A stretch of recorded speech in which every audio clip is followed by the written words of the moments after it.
Hey guys, so the young girl Mia is not going to be participating. Her dad will be sitting in the seat.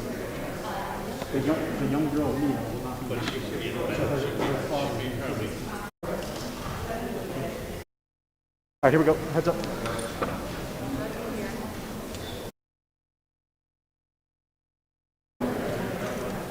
We should stand there. So if you want to take this spot, I'll go over there.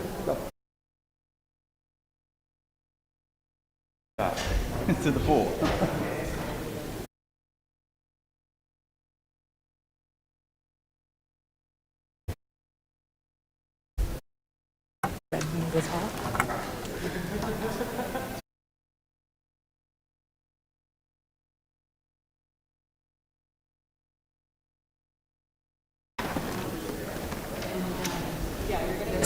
Mr. Tucker.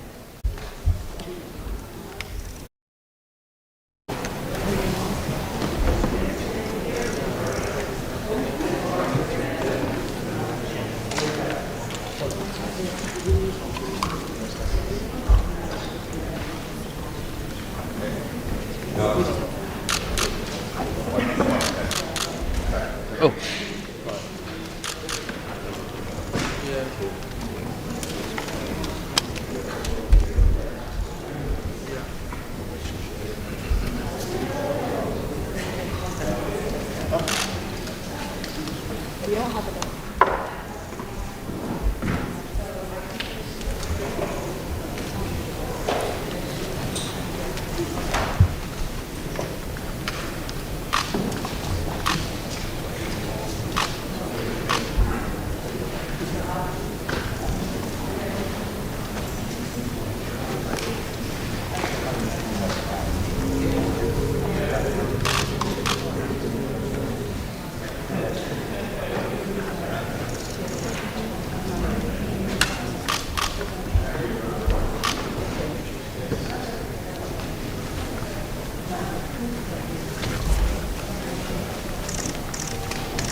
All right, guys, unless you're pool, we need to leave the room, please. Unless you're designated pool, we need to exit the room. Thank you.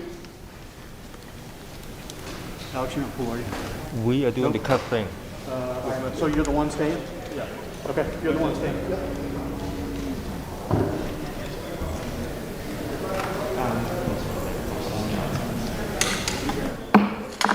Welcome, everybody, to today's hybrid hearing. Pursuant to House rules, some members will appear in person and others will appear remotely via Zoom. For members appearing remotely, I know you are all familiar with Zoom by now, but let me remind you. First, the House rules require that we see you, so please have your cameras turned on at all times. Second, members appearing remotely who are not recognized should remain muted to minimize background noise. Third, I will recognize members verbally, but members retain the right to seek recognition verbally in regular order. Lastly, if you want to be recognized outside of regular order, you may identify that in several ways. You may use the chat function to send a request, you may send an email to the majority staff, or you may unmute your mic to seek recognition. We will begin the hearing in just a moment when they tell us they are ready to begin the live stream. Go ahead and go. The committee will come to order.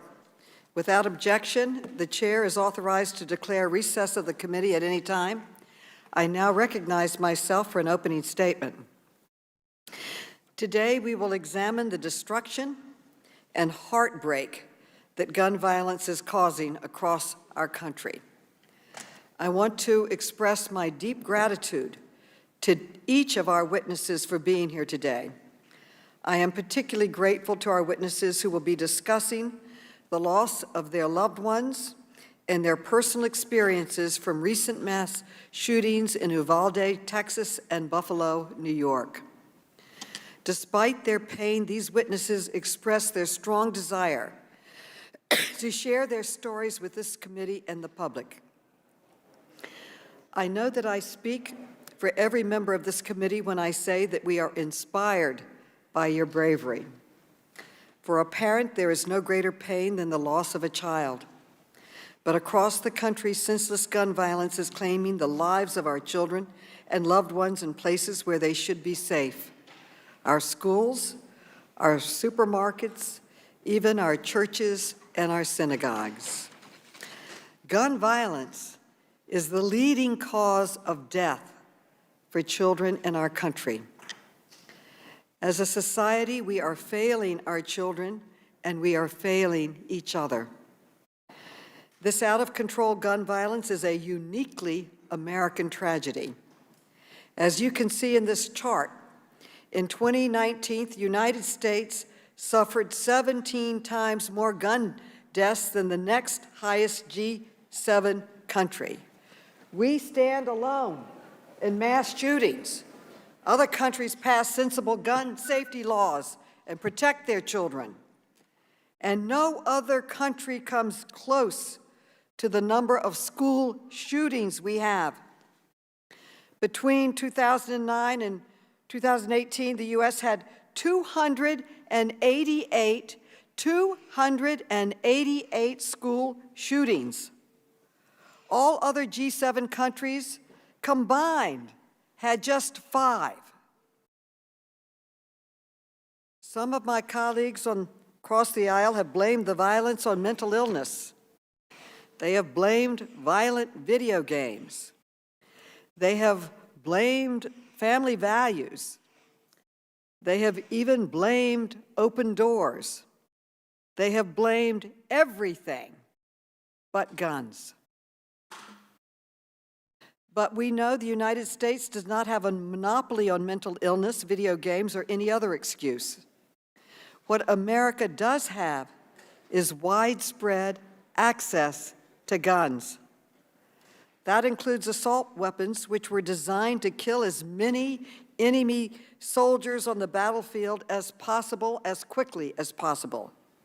Yet in many states, these weapons of war can be purchased by an 18-year-old just by walking into a store.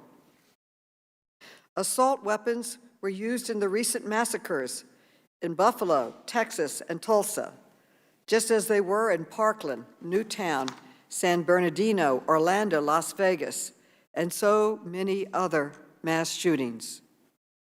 These weapons have no place in our communities.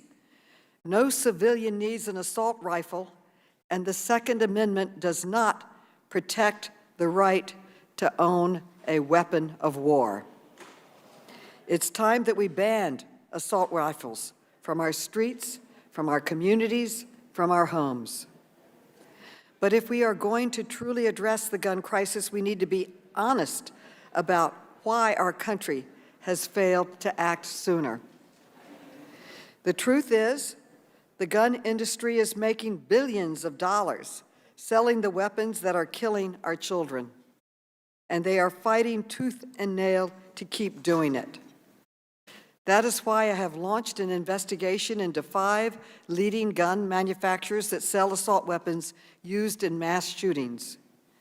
We need to know why these communities are marketing military weapons to civilians and how much they are profiting from the death of our children. Of course, mass shootings are just one part of this crisis. We can't forget that gun violence is a steady drumbeat in so many of our towns and cities, especially in marginalized communities. Black men make up more than half of all gun victims in the United States, despite making up less than 6% of the population. Latinos are twice as likely to be killed by a gun and 4 times as likely to be wounded by a gun as white Americans. We need transparency into how guns are reaching the hands of criminals, which is why this committee has been working to identify the gun dealers that are selling the most guns used in crimes, including across state lines. Today, the House is voting to pass common sense gun safety legislation, which is a crucial first step in addressing this crisis. I am particularly grateful this bill will include key provisions similar to a bipartisan bill I first introduced more than 10 years ago with the strong support of former Chairman Elijah Cummings. My bill will make gun trafficking a federal felony and strengthen penalties for straw purchasers, which will help stop the flow of guns into the hands of criminals. My goal for today's hearing is simple. I am asking every member of this committee to listen with an open heart to the brave witnesses who have come forward to tell their stories about how gun violence has impacted their lives. Our witnesses today have endured pain and loss, yet they are displaying incredible courage by coming here to ask us to do our jobs. Let us hear their voices. Let us honor their courage. Let us find the same courage to pass common sense laws to protect our children. I now recognize the distinguished ranking member, Mr. Comer, for an opening statement. Thank you, Chairwoman Maloney, and all of our hearts go out to the victims and the families in Uvalde, Texas, and Buffalo, New York. To those who are testifying before us today, there are no words to describe the horror you have faced and the deep anguish you feel. The American people grieve with you. As elected representatives in Congress, it's our obligation to work to ensure that these violent crimes and tragedies never happen again. Americans of all backgrounds should be empowered to defend themselves against rising violence. The increased violence we have witnessed since the summer of 2020 is unacceptable. Murders and aggravated assaults are all up. This is a trend we must reverse. We have recently witnessed several high-profile, senseless acts of murder and mayhem that have impacted all Americans, including, tragically, our defenseless and innocent school children. We must respond to those heinous acts and provide justice for the families. At the same time, we recognize that violence occurs in many of our communities on a daily basis, impacting Americans across the United States from every background. Too often, tragedies are politicized for partisan gain, and we have seen many seek to leverage these crimes and their victims to push for radical left-wing policies or to buttress their campaigns to get elected. Instead of rushing to score political points at the expense of our justice system working properly, we must learn from these senseless acts of violence and take concrete action to reduce violence in the future. We owe it to the families of the victims. They deserve justice, and we owe it to the American people. We must and can prevent similar tragedies. We all want to live in a country where we can achieve our American dream without the threat of violence in our communities. We must work together to deliver sensible solutions to secure our schools, protect our most vulnerable among us, and bring to justice those responsible for these heinous crimes. Our local officials cannot defund our police, and our prosecutors cannot be soft on crime. I believe that we must carefully consider the security posture of vulnerable targets sought out by evil people. We must ensure that every American has a safe environment in which to live their lives in peace. And that requires thinking creatively about solutions to harden our infrastructure, enforce our existing laws, and work to foster a culture that values conflict resolution and dialogue over violence. I strongly believe that there is an important place for law-abiding gun owners to serve in protecting themselves, their families, and their communities from violence. Our Second Amendment is an important tool in securing our individual rights to self-defense. Knee-jerk reactions to impose gun control policies that seek to curtail our constitutional right to bear arms are not the answer. Gun ownership is on the rise in America. People want to protect themselves and their families. We should commend all law-abiding gun owners who safely use, store, and carry those firearms, not vilify them for blatantly political purposes. I also believe we must continue to empower our law enforcement professionals to serve and protect our communities honorably. As I said before, defund the police and soft-on-crime prosecution policies have been a failure across the board. Efforts to divert violent criminals out of the criminal justice system have failed, leading to the victimization of the very communities those policies were promised to help. Violent criminals should be in jail, not back on the streets to reoffend and terrorize. We must recommit ourselves to pursuing justice and keeping violent criminals off our street. Thank you, Chairwoman Maloney, and I yield back. The gentleman yields back. I want to clarify that I support the Second Amendment. I support law-abiding gun owners. I don't support lax gun laws that allow guns to get into the hands of criminals and unstable people. I now recognize the gentlelady from California, Ms. Porter, for an opening statement. I represent a community in mourning. Less than 1 month ago in Laguna Woods, a gunman locked the doors to the Geneva Presbyterian Church and opened fire on my community's tight-knit Taiwanese congregation. This shooting was an undeniable tragedy, but under different circumstances, it could have been an unimaginable massacre. Unlike the shooters in Uvalde and Buffalo, the shooter in Laguna Woods did not carry an assault rifle equipped with high-capacity magazines. He was armed with 9mm handguns that forced him to reload. That difference gave a hero, Dr. John Cheng, a chance to stop the carnage. He sacrificed his life to stop the shooter, and his bravery was remarkable. But we cannot depend on a hero's bravery to save lives.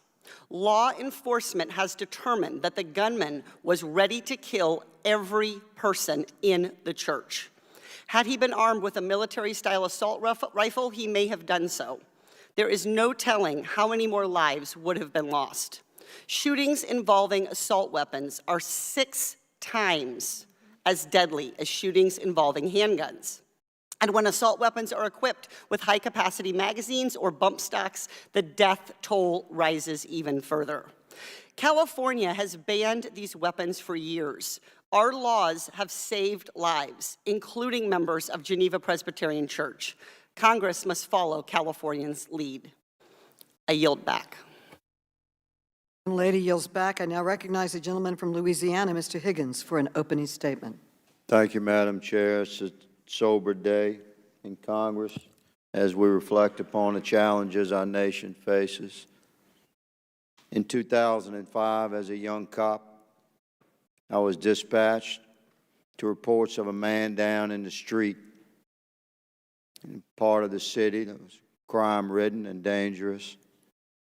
I found a victim, teenager, and I held the mortal wound in the back of his head, whispered prayer into his ear as his life flowed from his body. He died there in my arms on the street. He was killed by an axe handle. I am prayerful for America. I'm prayerful for healing, and I'm prayerful for discernment amongst this body and my colleagues. As a law enforcement officer, I know what it means to swear an oath to protect and serve my community and my nation, and the importance of bringing justice to the families of those who suffer at the hands of evil.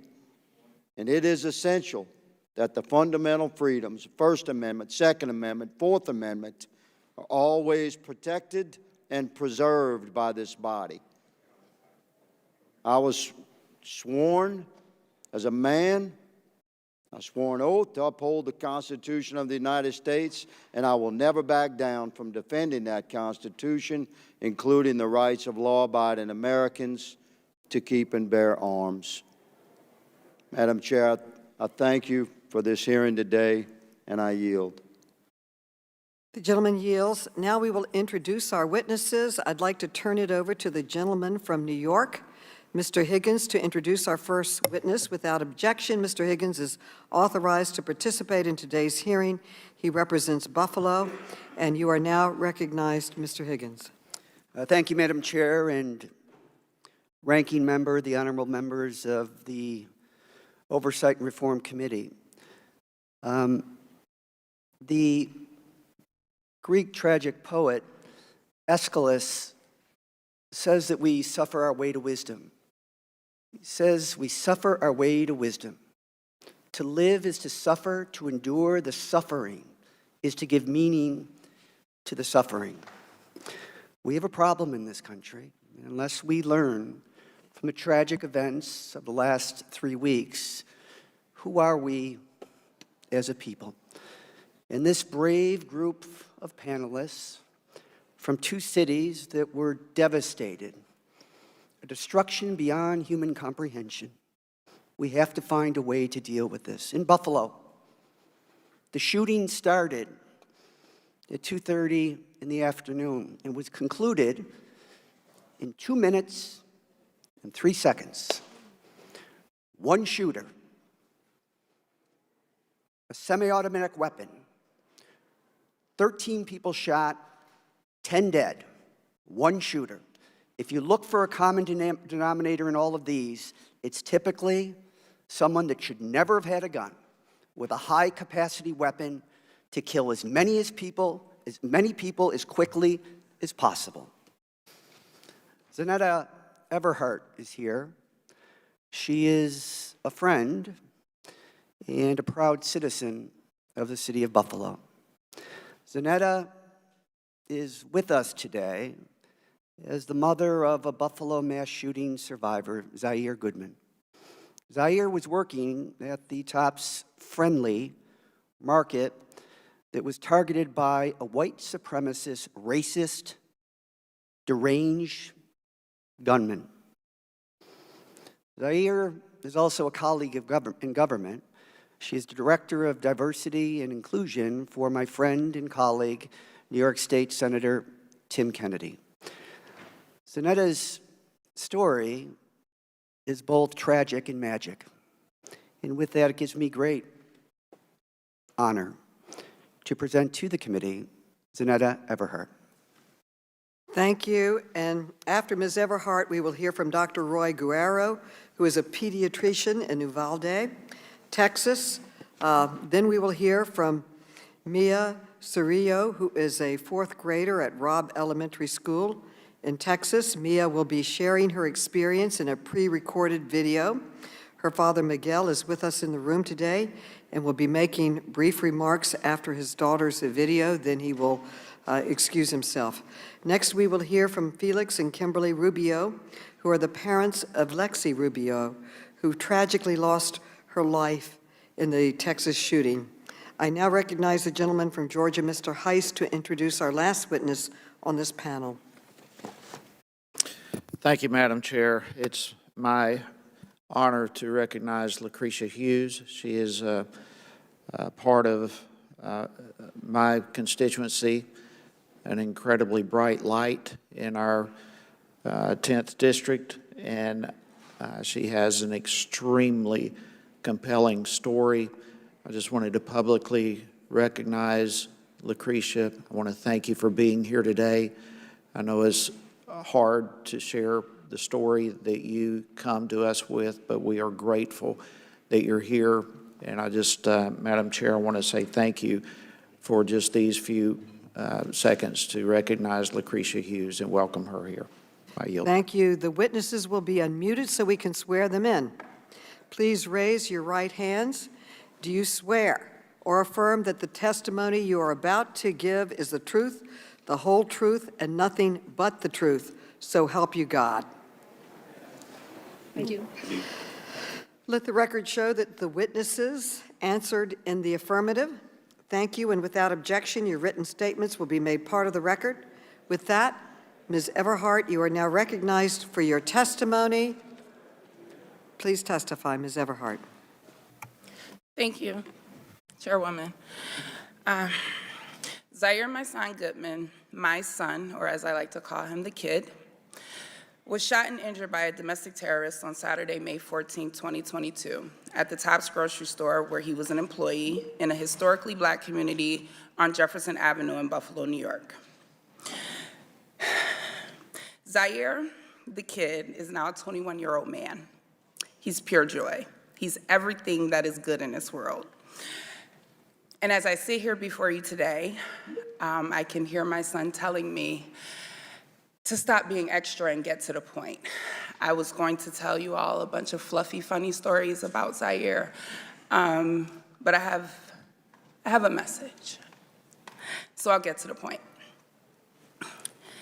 As Director of Diversity and Inclusion with New York State Senator Tim Kennedy's office, stories of gun violence and racism are all too familiar, but now these stories are Zaire stories.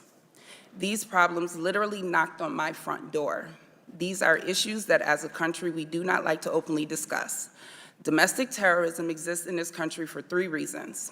America is inherently violent. This is who we are as a nation. The very existence of this country was founded on violence, hate, and racism, with the near annihilation of my Native brothers and sisters. My ancestors brought to America through the slave trade were the first currency of America. Let me say that again for the people in the back. My ancestors, the first currency of America, were stripped of their heritage and culture, separated from their families, bargained for on auction blocks, sold, beaten, raped, and lynched. Yet I continuously hear after every mass shooting that this is not who we are as Americans and as a nation. Hear me clearly. This is exactly who we are. Education. Majority of what I have learned about African American history, I did not learn until I went to college, and I had to choose those classes. Why is that? Why is African American history not a part of American history? African Americans built this country from the ground up. My ancestors' blood is embedded in the soil. We have to change the curriculum in schools across the country so that we may adequately educate our children. Reading about history is crucial to the future of this country. Learning about other cultures, ethnicities, and religions in schools should not be something that is up for debate. We cannot continue to whitewash education, creating generations of children to believe that one race of people are better than the other. Our differences should make us curious, not angry. At the end of the day, I bleed, you bleed. We are all human. That awful day that will now be a part of the history books, hopefully, let us not forget to add that horrific day to the curriculum that we teach our children. Guns. The 18-year-old terrorist who stormed into my community armed with an AR-15, killing 10 people and injuring 3 others, received a shotgun from his parents for his 16th birthday. For Zaire's 16th birthday, I bought him a few video games, some headphones, a pizza, and a cake. We are not the same. How and why? And what in the world is wrong with this country?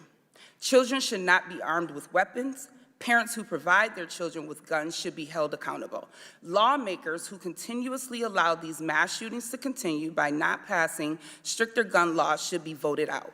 To the lawmakers who feel that we do not need stricter gun laws, let me paint a picture for you. My son, Zaire, has a hole in the right side of his neck, 2 on his back, and another on his left leg, caused by an exploding bullet from an AR-15. As I clean his wounds, I can feel pieces of that bullet in his back. Shrapnel will be left inside of his body for the rest of his life. Now I want you to picture that exact scenario for one of your children. This should not be your story or mine.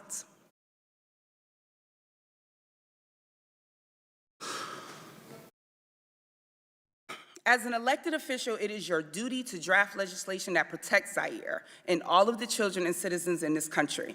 Common sense gun laws are not about your personal feelings or beliefs. You are elected because you have been chosen and are trusted to protect us. But let me say to you here today, I do not feel protected.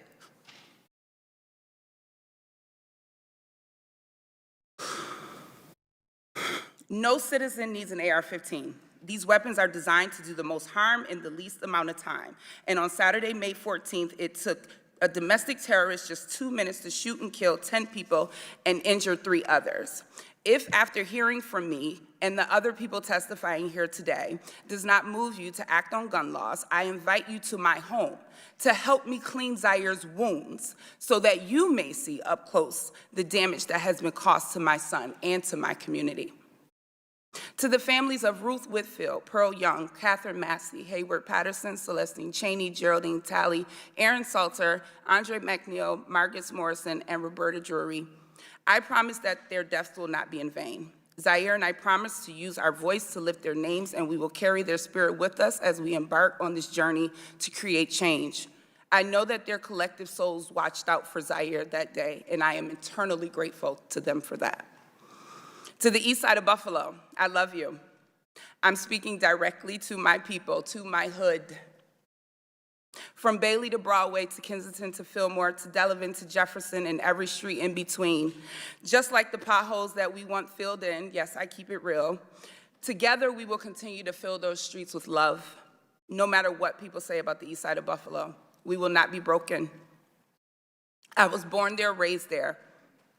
I raised my son there, I still live there, and I do the majority of my professional work on the east side of Buffalo. I vow to you today that everywhere I go, I will make sure that the people hear the real stories of our people. For too long, our community has been neglected and starved of the resources that we so greatly need.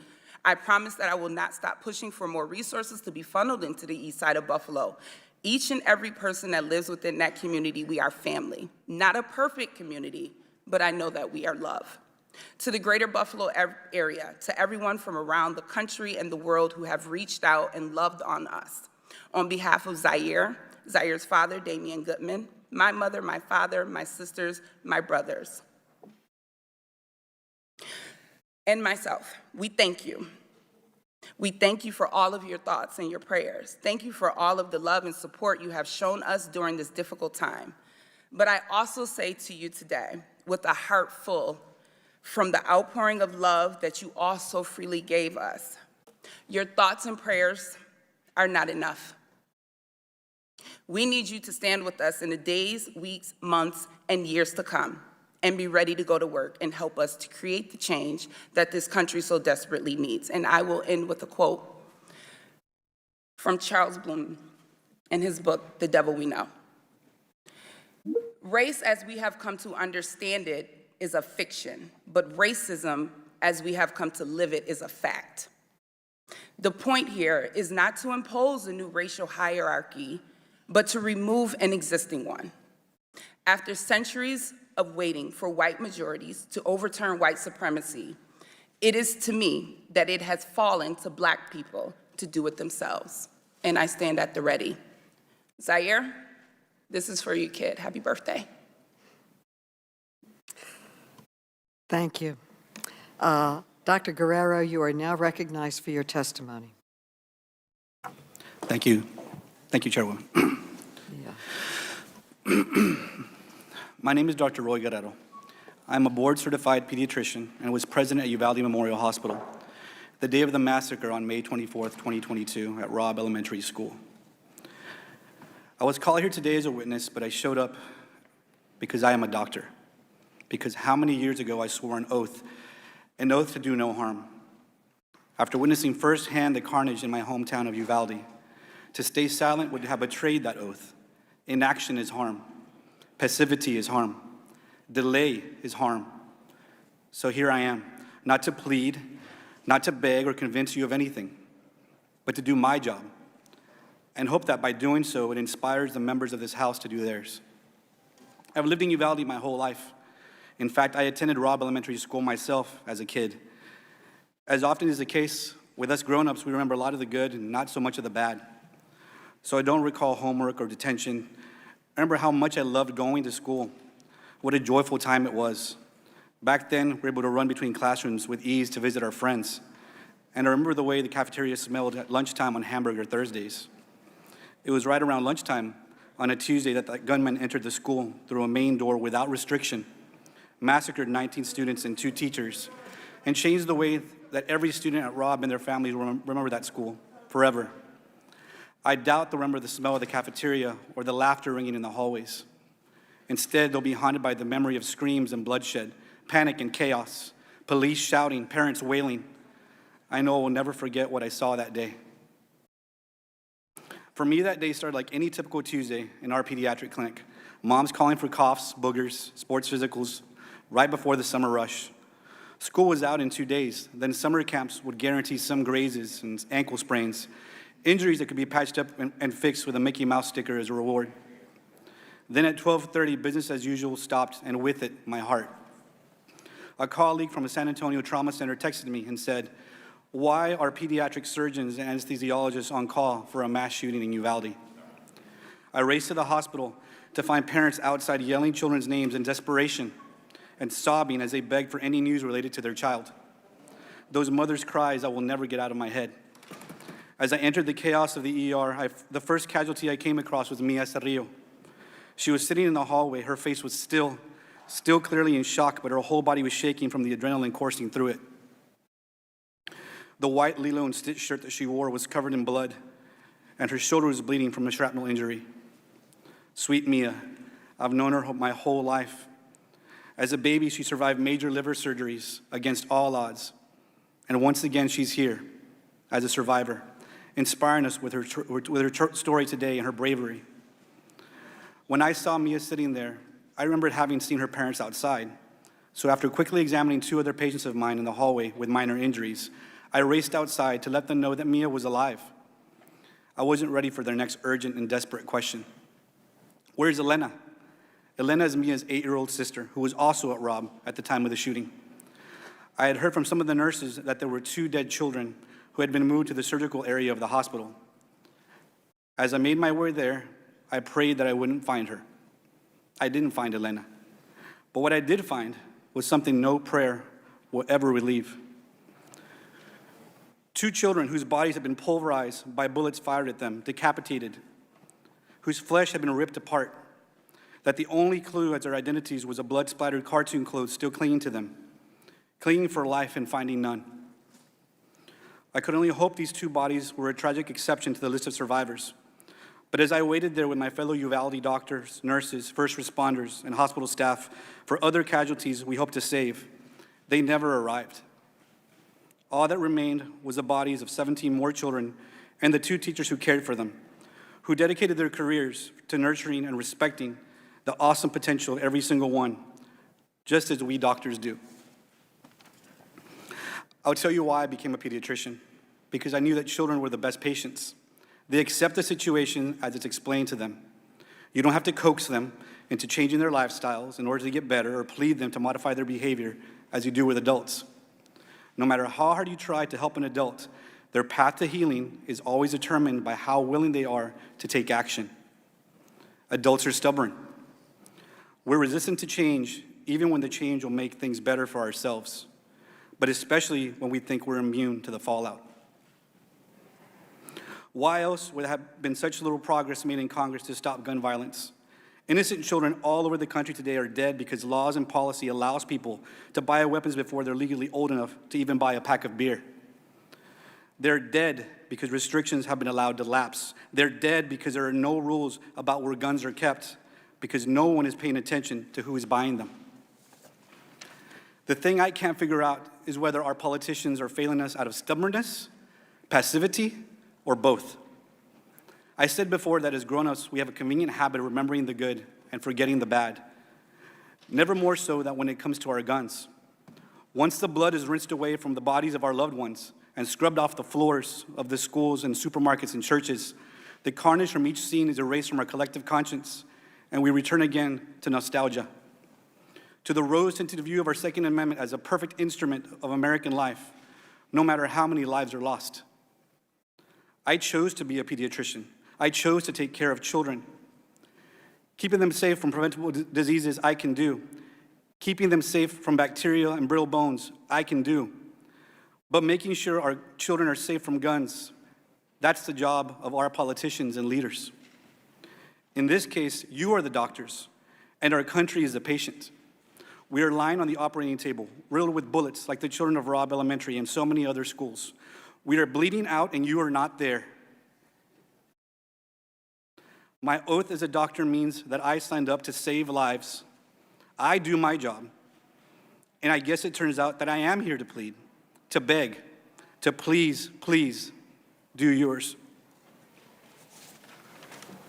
Thank you. We will now play the video from Mia.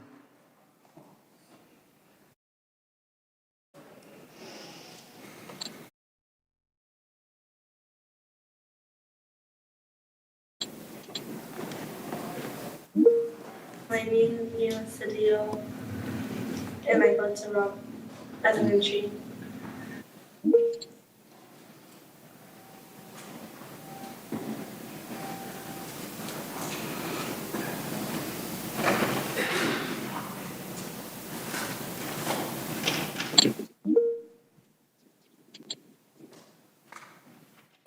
We were just watching a movie, and then she got an email, and then she went to go lock the door, and he was in the hallway, and they made eye contact, and then she went back in the room and she told us go hide, and then we went to go hide behind my teacher's desk and behind the backpacks, and then he shot the little window, and then he went to the other classroom, and then he went, there's a door between our classrooms, and he went to there and shot my teacher and told my teacher goodnight and shot her in the head.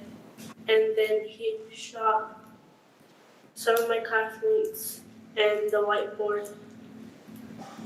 When I went to the backpacks, he shot my friend that was next to me, and I thought he was gonna come back to the room, so I grabbed the blood and put it all over me. And What did you do then when you put the blood on yourself?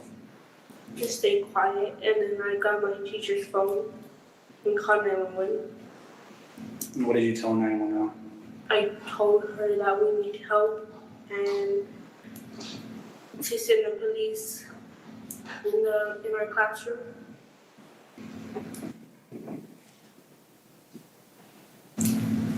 If there was something that you want people to know about that day and about you, right? Or things that you want different, what would it be? To have security. Do you feel safe at school? Why not? Because I don't want it to happen again. And you think it's going to happen again?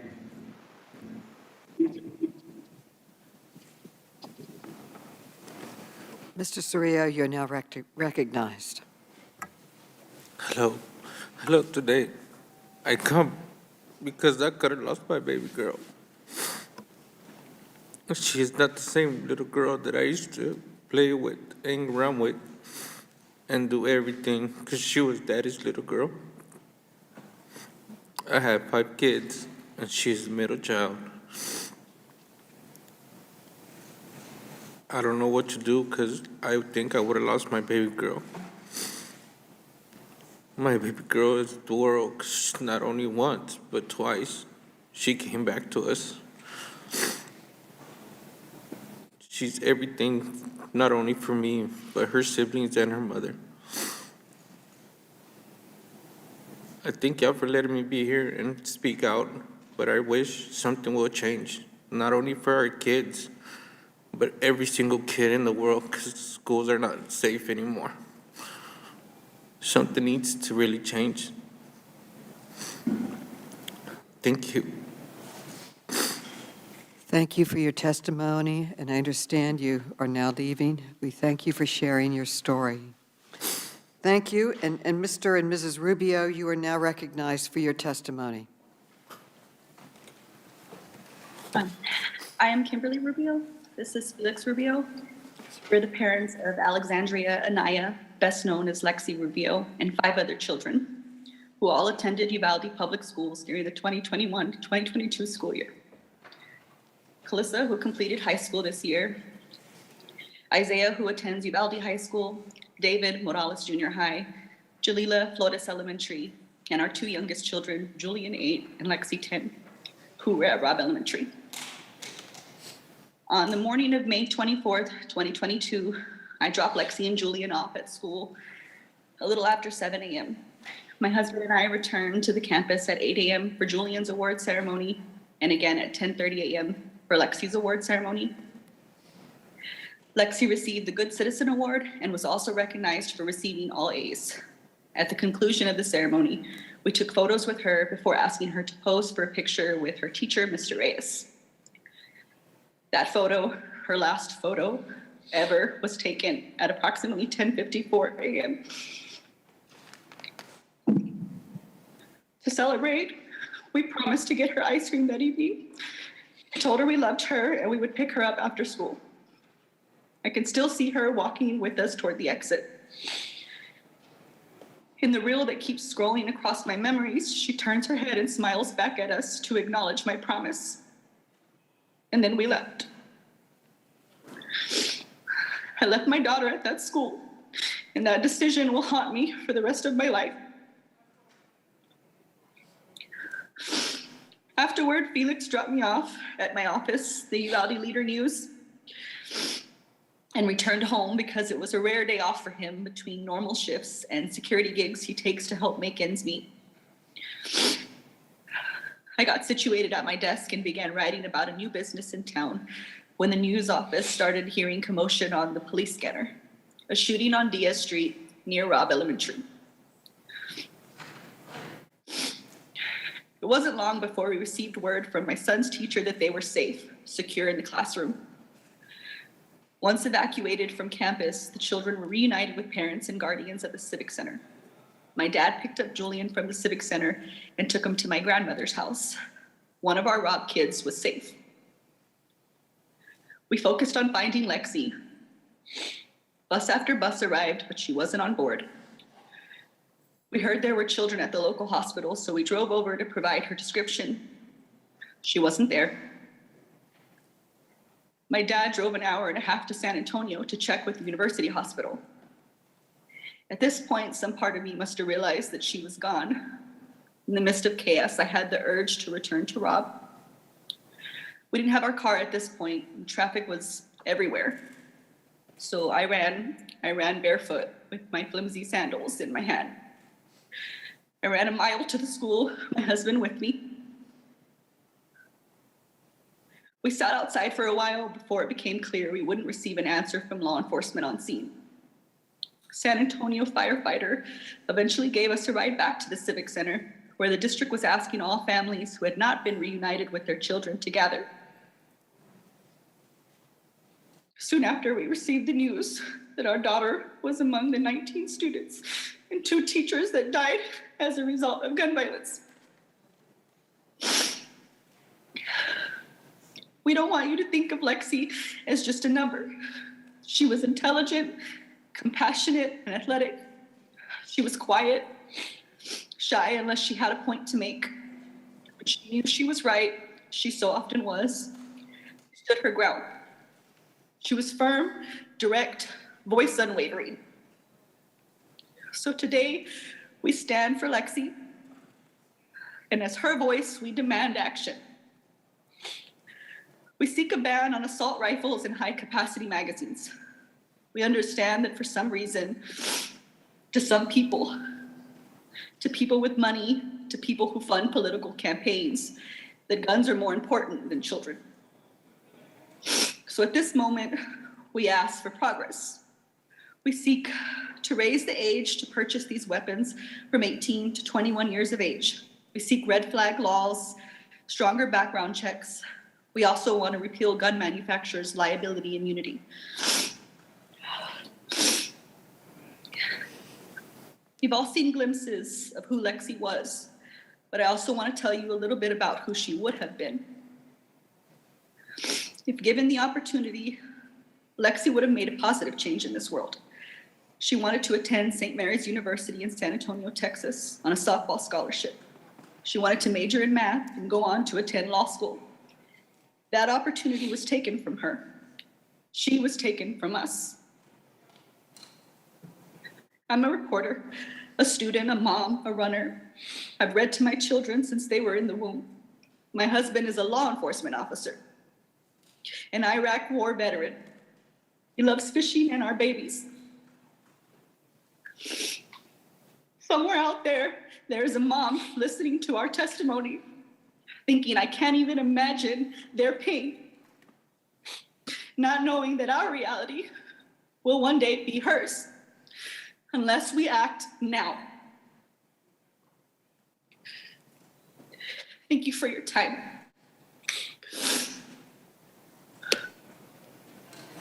Thank you for your testimony. Ms. Hughes, you are now recognized for your testimony. Honorable Chairwoman Maloney, Ranking Member Comer, distinguished members of the committee, thank you for allowing me to be here today to address the violence in our country. My name is Lucretia Hughes Klukin. I have 4 children and 9 grandchildren. On the night of April the 2nd, 2016, my family got a phone call that would change our lives forever. My ex-husband answered the phone and let out a blood-curdling scream, a scream of pain from the depths of his soul. He screamed, he cried, he's gone, he is gone. Our 19-year-old son, Emmanuel, went to a party early that night. After we got the call, we was frantic. We called his phone, no one answered. We called even the police. I went to Facebook and I had to ask, is my son dead? I found out that he was shot point blank in the head and killed while playing dominoes. No one spoke up for weeks, and the killer was on the run. No one was going to snitch, but that is the street life. Words can't describe how hard it is to bury a child. I ache for anyone and all who have done the same. My son's death was a result of a criminal with an evil heart and a justice system failing to hold him accountable for the laws he had already broken. You see, a convicted felon killed my son with an illegally obtained gun.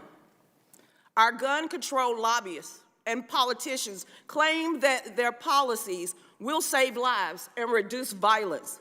Well, those policies did not save my son. The laws being discussed are already implemented in cities across this country. We have decades of evidence proving they do not work.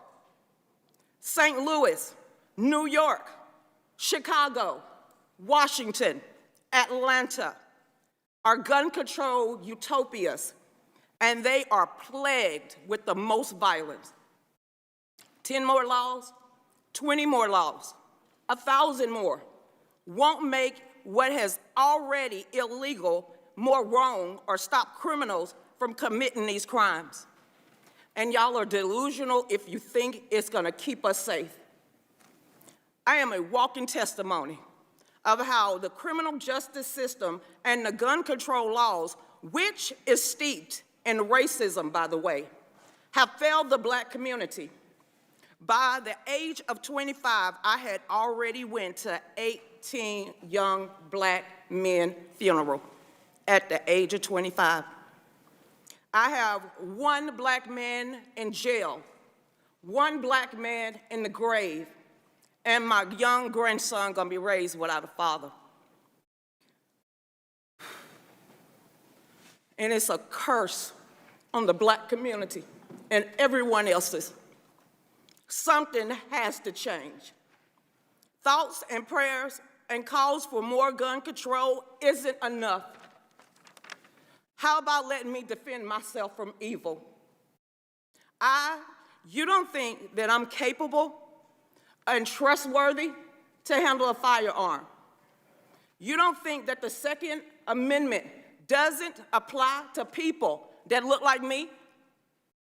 Who and you who would call for more gun controls are the same ones that are calling to defund the police. Who is supposed to protect us? We must prepare to be our own first responders to protect ourselves and our loved ones. I am a legal, law-abiding citizen, and I don't need the government to save me. I teach people how to use a firearm. I empower others to look at me to understand the Second Amendment is their right.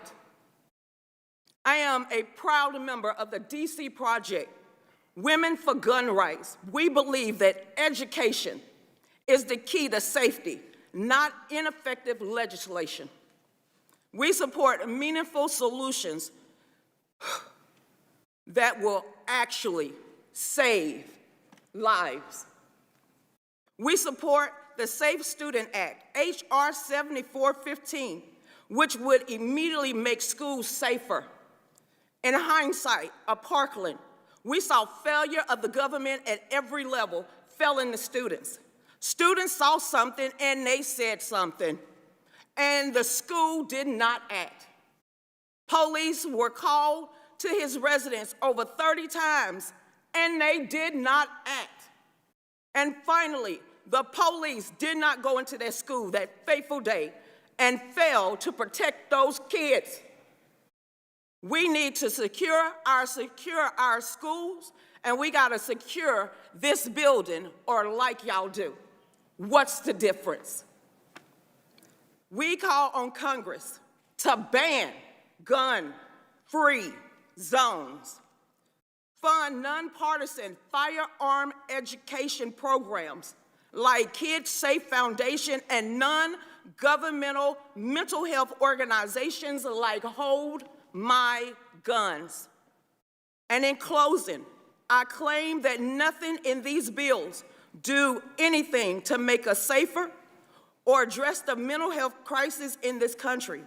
Despite living with the heartache of losing my son on a daily basis, I believe it is our God-given right to defend ourselves from any act of violence. Making it more difficult or even more expensive for me and people that look like me and other law-abiding citizens will not make us safer. It will embolden the criminals.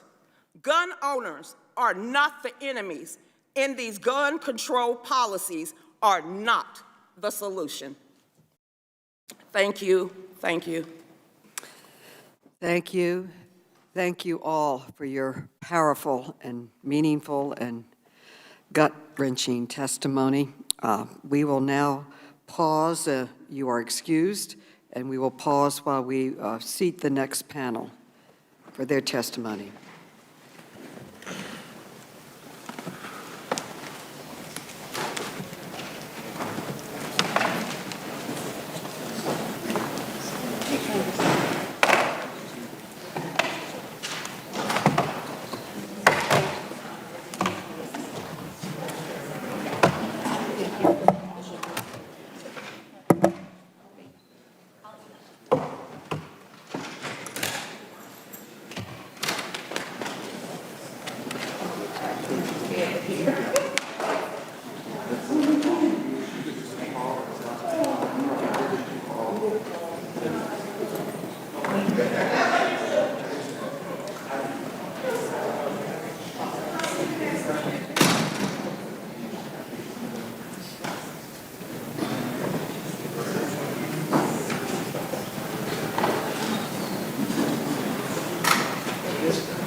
No, I think the phone line, their system wasn't even working. Oh, wait. Oh, really?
Meeting will resume. We are now ready for our second panel, and I'd like to introduce our witnesses.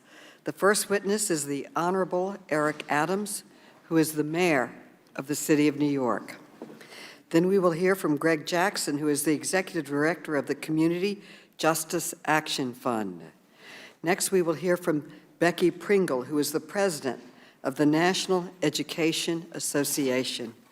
Next, we will hear from Joseph Gramaglia, who is the police commissioner of Buffalo, New York. Then we will hear from Nick Suina, who is the senior vice president for law and policy at Everytown for gun safety.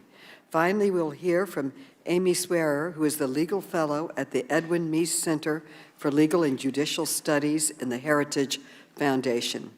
The witnesses will be unmuted so that we may swear them in. Please raise your right hands. Do you swear to affirm that the testimony you are about to give is the truth, the whole truth, and nothing but the truth, so help you God? Yes, I do. Let the record show that the witnesses answered in the affirmative. Thank you. Without objection, your written statements will be made part of the record. With that, Mayor Adams, you are now recognized for your testimony. Thank you for coming. Thank you very much. Turn on your mic.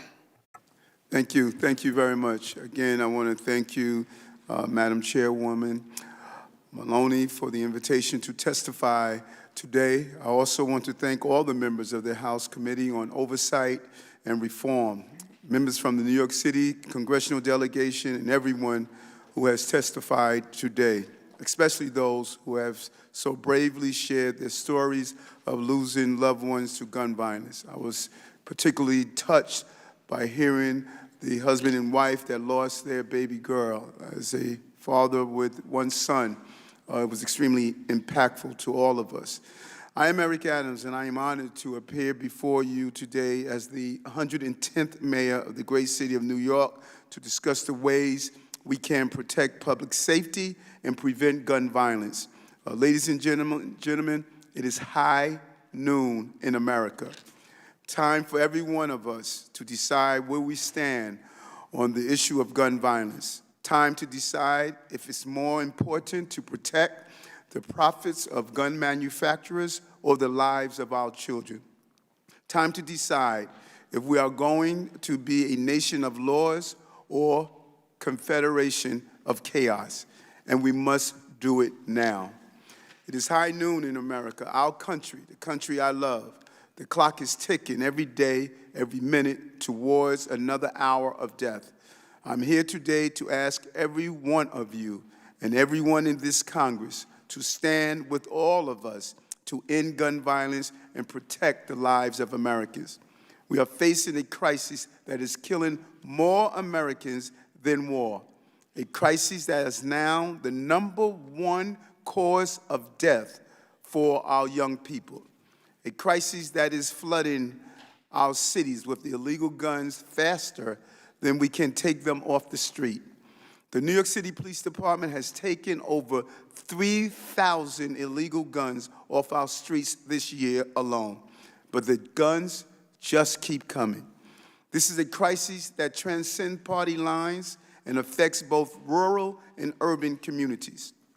I know this firsthand as the co-chair of Everytown's nonpartisan coalition on Mayors Against Illegal Guns.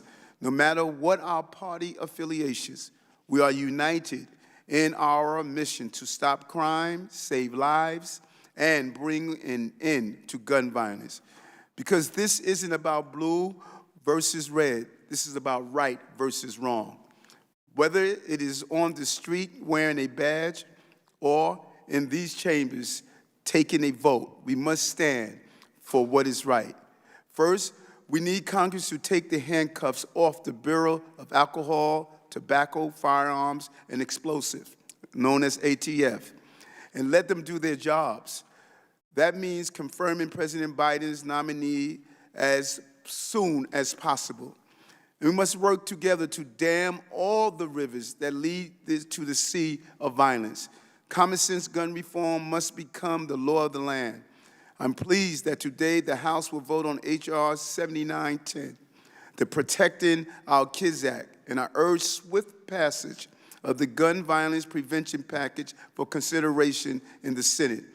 I also urge the Senate to pass H.R. 8, the Bipartisan Background Checks Act of 2021, and H.R. 1446, the Enhanced Background Checks Act of 2021. These are bipartisan gun safety bills that would make our cities and our people safer.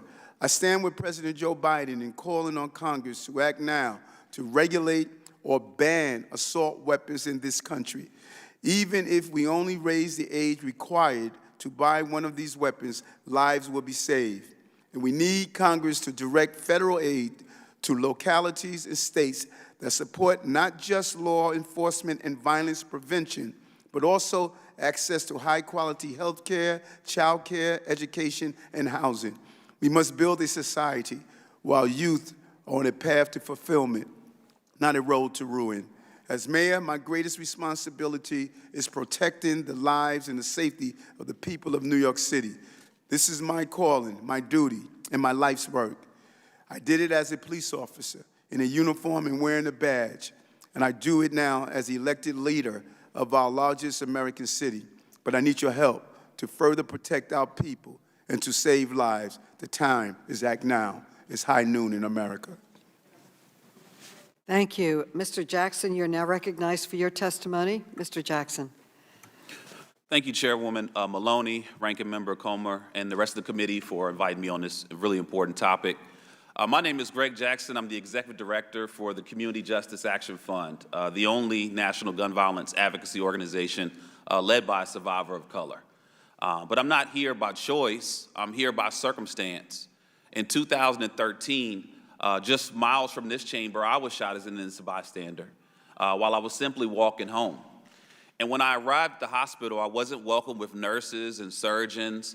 No, I was met with investigators that questioned me as a suspect first and a patient second. I spent 21 days in the hospital, 6 months learning how to walk again. But what was most terrifying and tragic was that when I turned on the TV, I was watching members of Congress have the same debates that we're having right now. That was 9 years ago. Every year, over 110,000 people are shot or killed by gun violence. So that means nearly 1 million lives have been directly devastated since I laid in that hospital, looked up at that television, and watched the members of this chamber debate this topic. Most of the stories of those who've been impacted by gun violence, like mine, will never make the headlines. You know, just 2 miles from here, Micaiah Wilson was shot 10 years old while going to get ice cream. Karan Brown, one of my mentees, who hosted his own Stop the Violence event in his neighborhood, was shot down that same summer and killed in front of a McDonald's. And Pamela Thomas, here in D.C., who was so afraid of gun violence in her community that she wrote her own eulogy just to be shot by a stray bullet in front of her son. These stats are not stats, these are stories of real people that are dying in our streets every single day.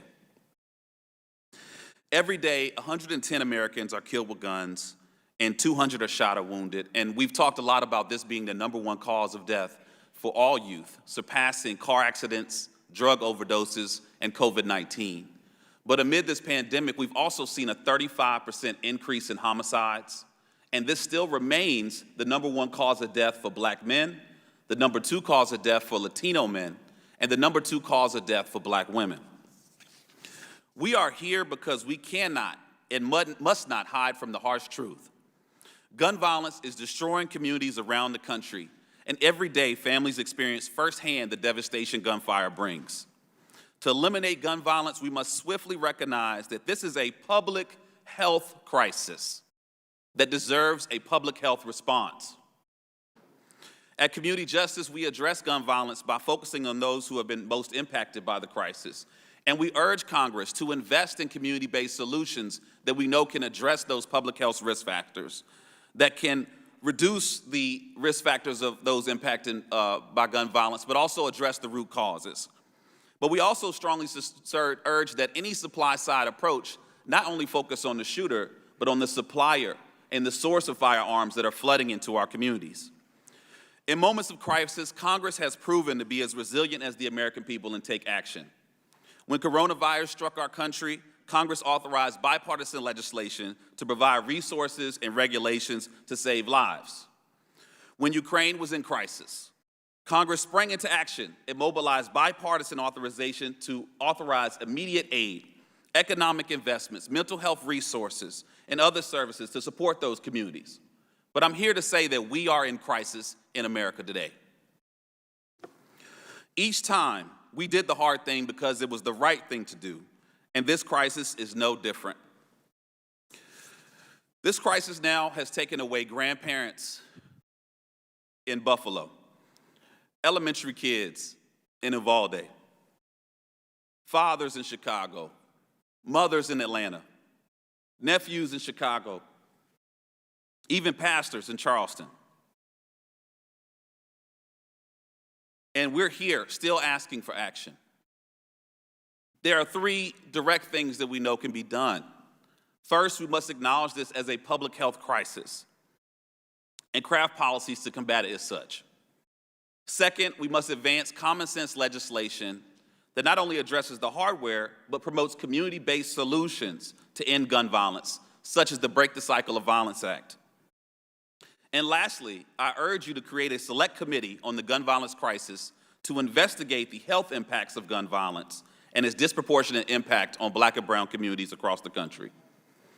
Now is the time to take action before another person loses their life, before another child opens his last textbook, before another parent hugs that child for the last time, and also before someone like me isn't alive to ask you to do so.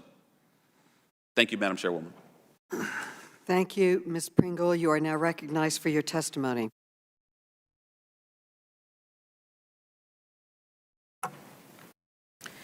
Good morning, Chairwoman Maloney, Ranking Member Comer, and committee members. I appreciate the opportunity to offer testimony on behalf of the 3 million members of the National Education Association and all devoted educators who teach and nurture and protect our students. As a teacher with 3 decades of experience, I am frustrated, I am heartbroken, I'm angry that this is where we are 23 years after Columbine. On April 20th, 1999, I had been a middle school science teacher in Pennsylvania for 23 years. No experience or training had prepared me for the questions my middle-level learners asked me.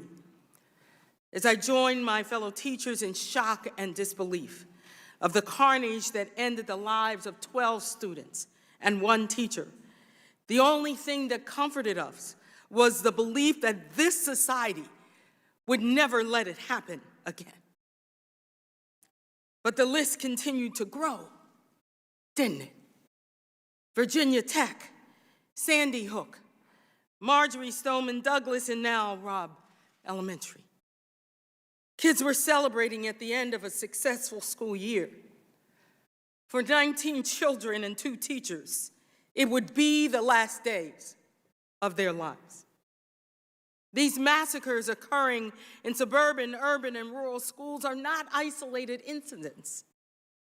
Tallying up the number of killed or wounded children does not begin to tell the full horrific story.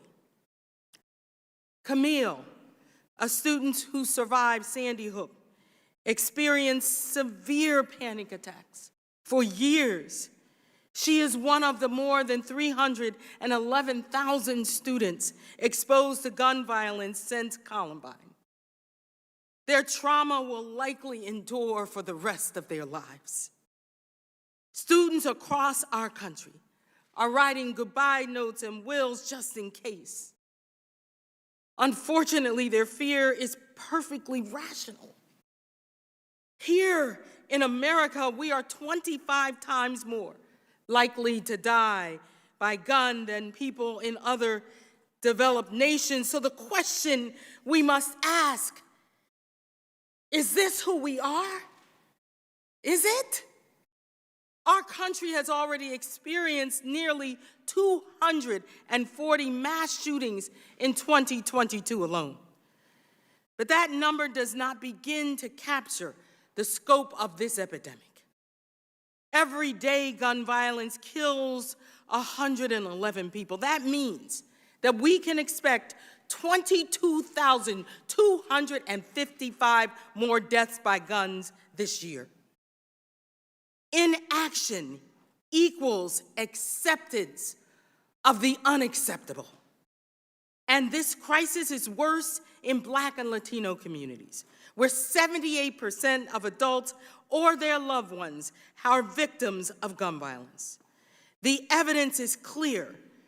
Where there are more guns, more people are killed by guns. Every single day, the politicians who fail to take action ignore the majority of Americans who want stricter gun laws. You tell our children protecting them matters less than protecting the status quo. A high school teacher in Arlington, Texas, survived a workplace shooting in a corporate setting, only to experience school shootings himself and countless lockdowns. He is now leaving our profession with these words: As much as I love teaching, I can't fully represent, and protect my students. I am not going to be the educator they need. Enough with so-called solutions that do not address the problem. We cannot place enough armed guards at every school building in America to protect our babies. We cannot ask educators to carry weapons and wear body armor while teaching and nurturing our students. Because by the time someone has shown up with a military weapon, it is already too late. We need for our students more resources, not more revolvers. You can help us to not only heal, but to hope. Pass common sense gun control legislation so that not one more community is shattered and not one more anguished parents, like we heard today, has to lay a precious child to rest. Our children deserve the chance to grow and to thrive, to live into their brilliance. Thank you for what I know you will do for our babies. Thank you. Commissioner Gramaglia, you are now recognized. Chairwoman Maloney, Ranking Member Comer, and distinguished members of the committee, thank you for the opportunity to participate in today's hearing. I appear before you today as a police commissioner in Buffalo, New York. It is also my privilege to testify on behalf of the Major City Chiefs Association. We're here today to discuss gun violence epidemic plaguing our nation. This hearing comes in the aftermath of multiple mass shootings that have devastated communities throughout the country, including my home city in Buffalo. Our communities are hurting, and we must continue to support them, the loved ones of the victims, and our brave first responders. On May 14th, 2022, an 18-year-old white supremacist invaded our city and inflicted terror on the black community in a way never seen in Buffalo's history. He legally purchased a military-style weapon and body armor and then spent months practicing his shooting skills. He entered the Tops supermarket and opened fire on civilians, striking 13 and killing 10. He live-streamed this with a GoPro he had affixed to his helmet. Retired Buffalo police officer Aaron Salter Jr., who I posthumously promoted to lieutenant and issued the department's highest honor, the Medal of Honor, was working top security that day. Aaron was helping an elderly shopper leave with her groceries when the shooting began. He did his best to warn customers while in a completely defensive position. He engaged the shooter as he entered, hitting him with at least one shot. It is often said that a good guy with a gun will stop a bad guy with a gun. Aaron was the good guy and was no match for what he went up against, a legal AR-15 with multiple high-capacity magazines. He had no chance. Assault weapons like the AR-15 are known for three things: how many rounds they fire, the speed at which they fire those rounds, and body count. This radicalized 18-year-old adult should have never been able to have access to the weapons he used to perpetrate this attack, and the laws need to be enacted to ensure it never happens again. Buffalo police officers responded to Tops and were able to take the shooter into custody within minutes. I have no doubt in my mind that their swift response time and handling of the situation saved lives. I would like to publicly thank them and the rest of the Buffalo Police Department for the heroism they showed on that day. Buffalo is known as a city of good neighbors. We are a resilient, culturally diverse community. We came together after this horrific tragedy, and we will continue to heal together. However, no city should have to go through this. And it is time to make changes to a system that is leaving blood on the sidewalks of our communities every day. In 2018, the MCCA adopted a firearms violence policy that would help mitigate the threat of gun violence without infringing on the constitutional rights or weakening due process. These reforms include requiring universal background checks, strengthening NICS definitions, and improving access to records, supporting the use of extreme risk protection orders, aggressively prosecuting straw purchasers and prohibited possessors, and banning assault weapons and high-capacity magazines. Polling shows the majority of Americans support these common sense reforms, and Congress must act immediately to close the loopholes in our current system and the gaps that allow easy access to military-style weapons. Events like the Buffalo Massacre, the shooting in Uvalde that took 21 lives, including 19 children, and the mass shootings in Laguna Woods and Tulsa are the situations that capture headlines. However, we must remember that gun violence epidemic extends well beyond these events. The grim reality is that shootings have become a daily occurrence in America's cities. Emerging trends like ghost guns and guns modified with switches continue to pose a challenge for law enforcement. Congress must update our laws to account for these new threats and carnage that has accompanied them. It will be nearly impossible to address the gun violence epidemic without first addressing the underlying violent crime problem. Unfortunately, the proactive policing that helps drive down violent crime has become a luxury for many departments. Law enforcement needs additional resources to bolster its response to violent crime. An overall lack of accountability for violent offenders is contributing to rising gun violence. In some major cities, DAs are not prosecuting serial firearm offenders, and judges continue to release offenders on low or no bond. To address these challenges, Congress must provide resources for U.S. attorneys' offices to support additional federal prosecutions as appropriate. Police chiefs see the horror of gun violence every day. Members of Congress share our solemn duty to protect the public. The MCCA will continue to call on elected representatives to eschew politics and take the necessary steps to address the gun violence epidemic. Your leadership is needed now more than ever. Thank you. Mr. Suplina, you are now recognized for your testimony. You want to turn on your mic, please? Good morning, Chairwoman Maloney, Ranking Member Comer, and distinguished members of the subcommittee.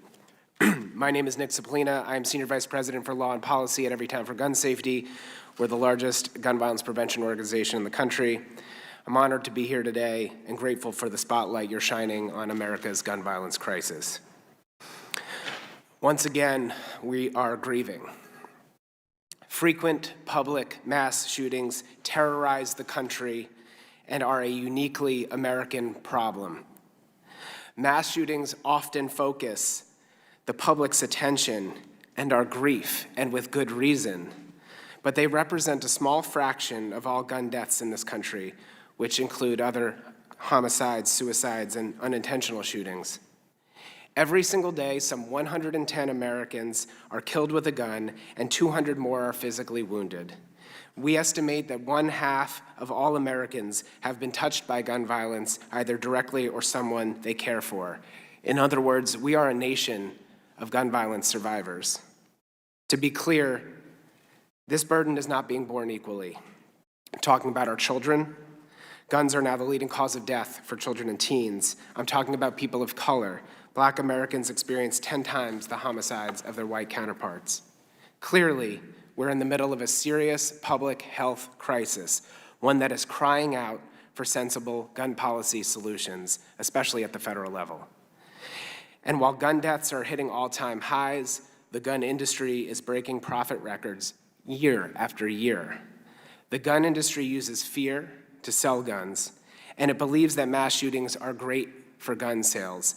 They are making money on these tragedies right now. So when we talk about the shootings in Uvalde and Buffalo, when we talk about the toll of gun violence on our children, when we talk about the disproportionate impact on Black Americans, when we talk about how gun violence costs taxpayers, survivors, families, employers, and communities $280 billion a year, we need to also talk about how the $9 billion civilian firearms industry is shielded from the scrutiny and accountability that has led other industries to better and safer practices. The gun industry, for its part, has innovated not to make guns or us safer, but to make them more dangerous, more likely to evade regulation, more profitable. Instead of designing firearms that can't be fired if stolen or that make it easy for law enforcement to trace, gun makers have created modifications to mimic automatic fire. They've created impossible to trace ghost guns that help circumvent background checks. And they've designed AR-15s that can be modified in minutes to bypass a state's assault weapons law, as we saw in Buffalo. And now, in a crowded field, gun manufacturers are trying to market in increasingly brazen ways, often touting the deadliness of products, glorifying combat, and attempting to appeal to younger and younger audiences. Finally, let's not forget the industry has done almost nothing to take steps to prevent diversion of guns into the criminal market and to gun traffickers. Between 2016 and 2020, over 1 million of the industry's firearms were recovered by law enforcement in connection to crimes. More and more of these guns carry the telltale signs that they were purchased with the intent to traffic or illegally use them. Yet the industry is rarely held accountable. This committee's investigation found a dealer in Georgia where 10% of the guns it sold ended up on crime scenes, 10%. And we wonder why it's so easy for criminals to get guns. So why is no one holding the gun industry accountable for its dangerous practices? In 2005, at the behest of the NRA, Congress passed the Protection of Lawful Commerce in Arms Act, which insulates the industry from most legal threats. And again, at the behest of the NRA, Congress passed the Tiahrt Amendment, a budget rider that purports to limit sharing of data about guns used in crimes, which keeps the industry out of the conversation about how criminals get armed. These laws have to go. In spite of these barriers, I'm heartened that public and private actors in legislatures, city halls, courts across the country are taking action to reveal the gun industry's role in gun violence, and I'm grateful to this committee's investigation into gun trafficking and its recent letters to gun manufacturers. I hope you have the CEOs appear here for testimony, because America hears every day from the families who have lost loved ones to gun violence, and our country deserves to hear from the CEOs who are profiting off of their loss and pain. Thank you. Thank you. And Mrs. Swearer, you are now recognized for your testimony.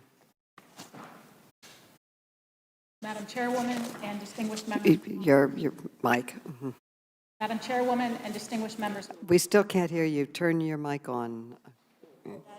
Pull it closer too. Is that better? It says it's on. It's not on. The green light is on, ma'am. I will try to speak a little bit louder. Madam Chairwoman and distinguished members of Congress, my name is Amy Swearer, and I'm a legal fellow at the Heritage Foundation, where my scholarship focuses on the Second Amendment and gun violence prevention. I've testified before various legislatures after several mass shootings: Parkland, Virginia Beach, El Paso, and unfortunately, too many others. And I hope to God this is the last time I ever have to testify before a legislative body after a mass shooting again. I fear that it won't be. And I fear that it won't be because the conversation has become predictable. An unspeakably horrific event like Uvalde or Buffalo happens, reflexively, almost compulsively, come calls for Congress to pass a whole host of gun control measures, largely targeting peaceable, law-abiding citizens. Should anyone dare question the constitutionality, practicality, or even the effectiveness of any of these policies, their opposition is immediately framed as callous obstructionism, and their legitimate concerns are brushed aside as, and I quote, bullshit. Any viable alternatives are deemed frivolous without so much as a passing thought to their usefulness. And so I will once again run through all of the problems with serious problems with commonly proposed gun control measures. It's all detailed in my written submission, which I hope you read. Semi-automatic rifles are the type of firearm least often used to commit acts of gun violence. Pistol grips and barrel shrouds don't make them any more or less deadly in the context of mass shootings. While these features can and do make a difference in the context of lawful self-defense for civilians, which is why millions of peaceable Americans own them. Standard capacity magazines are commonly possessed by law-abiding citizens for lawful purposes. The few rigorous studies on their prohibition have found that the evidence for their success at lowering rates of gun violence is inconclusive at best. The context in which mass public shootings occur renders magazine limits effectively useless at saving lives. 18 to 20-year-olds are legal adults otherwise endowed with all of the rights and duties of citizenship, including the right to keep and bear arms. Even if it were constitutionally appropriate to punish a mass of responsible young adults because a handful of them committed atrocities, the vast majority of mass public shooters are 21 or older. And then I'll repeat the same viable alternatives that would be far more effective in a far more immediate way again detailed in the written submission that I hope you read. Take violent crime seriously under existing federal laws and encourage your state and local counterparts to do the same. Authorize schools to shift the over $100 billion in unused COVID relief funds to physical security improvements, the hiring of armed trained staff, and the hiring of licensed mental health professionals. Promote responsible gun ownership without simultaneously imposing financial burdens on gun owners or hindering their ability to immediately respond to violent threats. Invest in the nation's mental health infrastructure to combat the 2/3 of gun deaths that are suicides.